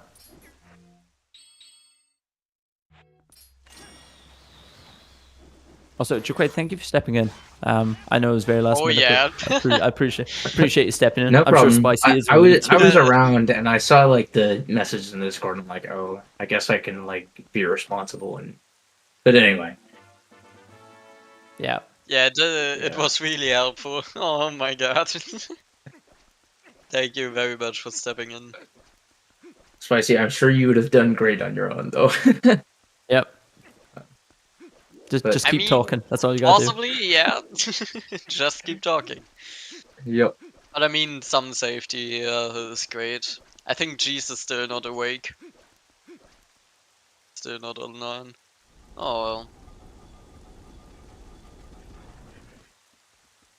Yeah. Yeah, just what you were saying about before. Sorry, do you go? No, go ahead. I was gonna say with Cass, you were saying that Cass like up and coming and all that kind of stuff. I would say like Cass is probably the next runner to keep your eye on. I think they're gonna do like they've not been running that long. They've already got like a 3:04 or 3:05, and like they're 3:04, dropping. yeah. Like they raised G's and they gave G's a run for his money. Like it's kind of they're a really good runner. So they're definitely gonna sub 3 soon and then kind of keep going. Yeah, Cass has had a few runs recently. I think that were like at least one recently in one of the races in Wolfdash with like a 257 Again, pace in city. Yeah. So like definitely, it's probably sub 3 pretty soon. Oh yeah, entirely. Like I was joking with Cass before the tourney. I was like, oh, if we race each other, like regardless of PBs, that Cass was actually the favorite. I was like, just because they're so consistent and they're grinding so hard and all this kind of stuff. So I was very stressed to come up against them. Yeah, I knew it was going to be a tough run. Yeah, so you're probably going to be waiting for a little bit for your next race, I guess, because Oh, you man. got to wait on a couple layers of races. But yeah, so that should be. You mentioned you're probably going to be running against the loser of Beast and Awabi, assuming Semi doesn't pull an upset over Beast. Yeah.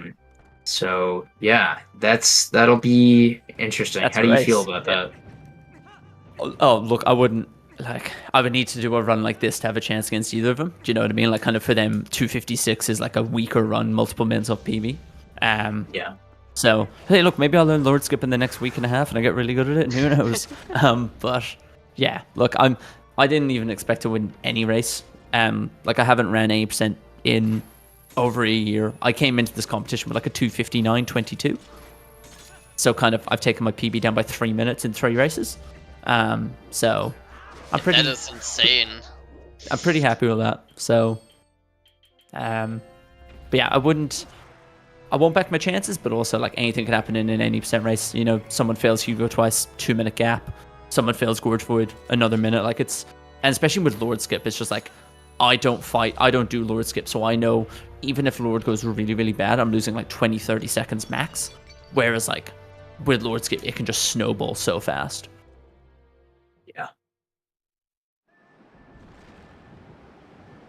Yeah, I've been a little bit surprised at how many people are like actually going for Stellar skipping races, especially when they have like big leads. But I guess people just aren't like leaning into like the race psychology as much as I would. Like I would, prefer to have like consistency like you do, but I don't know.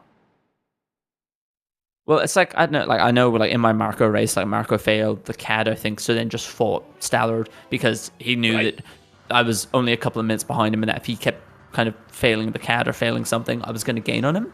So basically instead he just like fought Stallard. And he did the same with Death Sword, and I'm like, that's just good run management, you know what I mean? Like kind of you know the other person's gain on you, I don't do Lord Skip. So he doesn't need to try and get that one over me.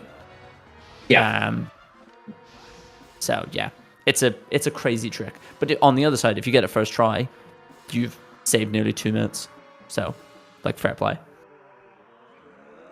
Yeah, I was wondering if you were like thinking about that at all whenever you decided to go for DSS, which I mean is noticeably easier, but can also kind of snowball. But I figured you were on PB pace since you were just going to go for it anyway.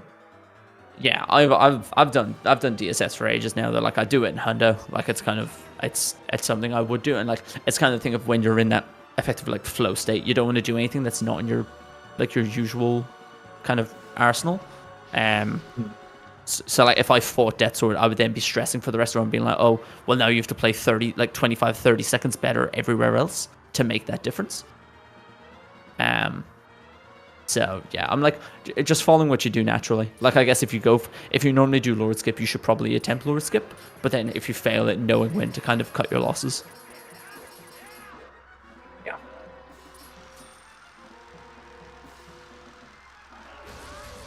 Yeah, it'll definitely be interesting to see how like all that psychology plays out in like future races, or if people are thinking about it.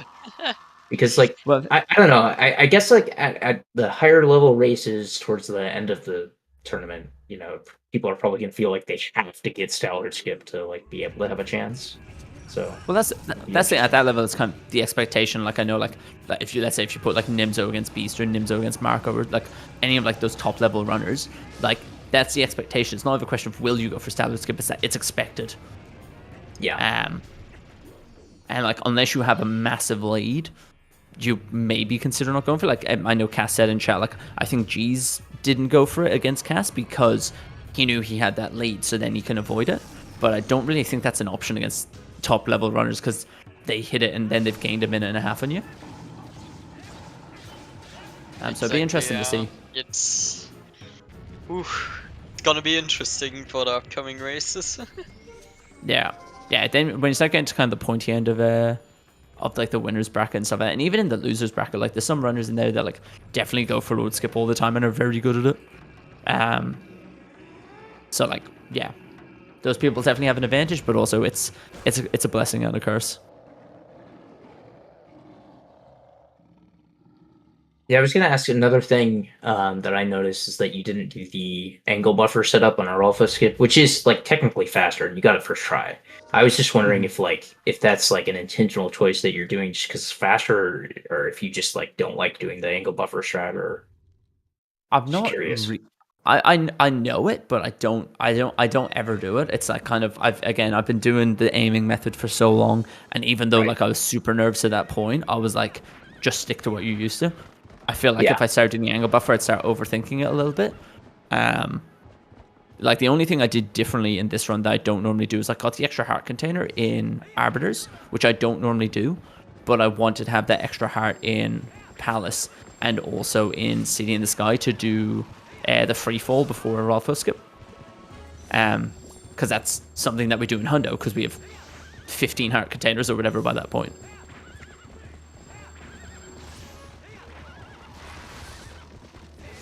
But yeah, like I'm looking at the loser bracket now, and it's like you've got JD in there who definitely does Lord Skip, Andy does, Dean does, Glub sometimes does, TGD sometimes does, and G's does. So of the 6 runners in there, about 4 of them consistently do it. So like going up against any of them, like that's just something to take into account.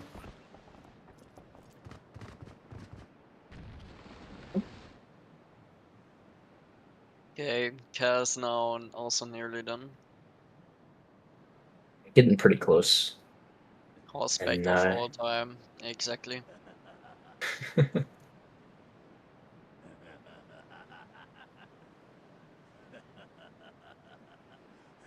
Think he will probably finish before the credits fades to black on your side, Teabag? Not if I have anything to say about it. This end screen stays up for a while though, and it's like Yeah. within a minute from here, so I don't know.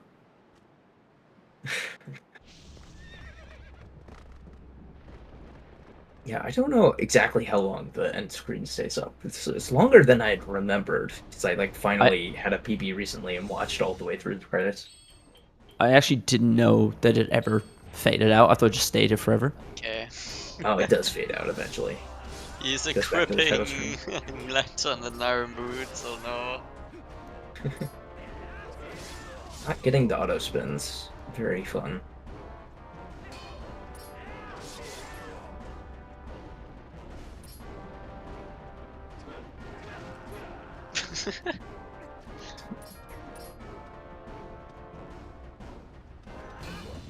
Yep. Oh, he wants to make. Oh my.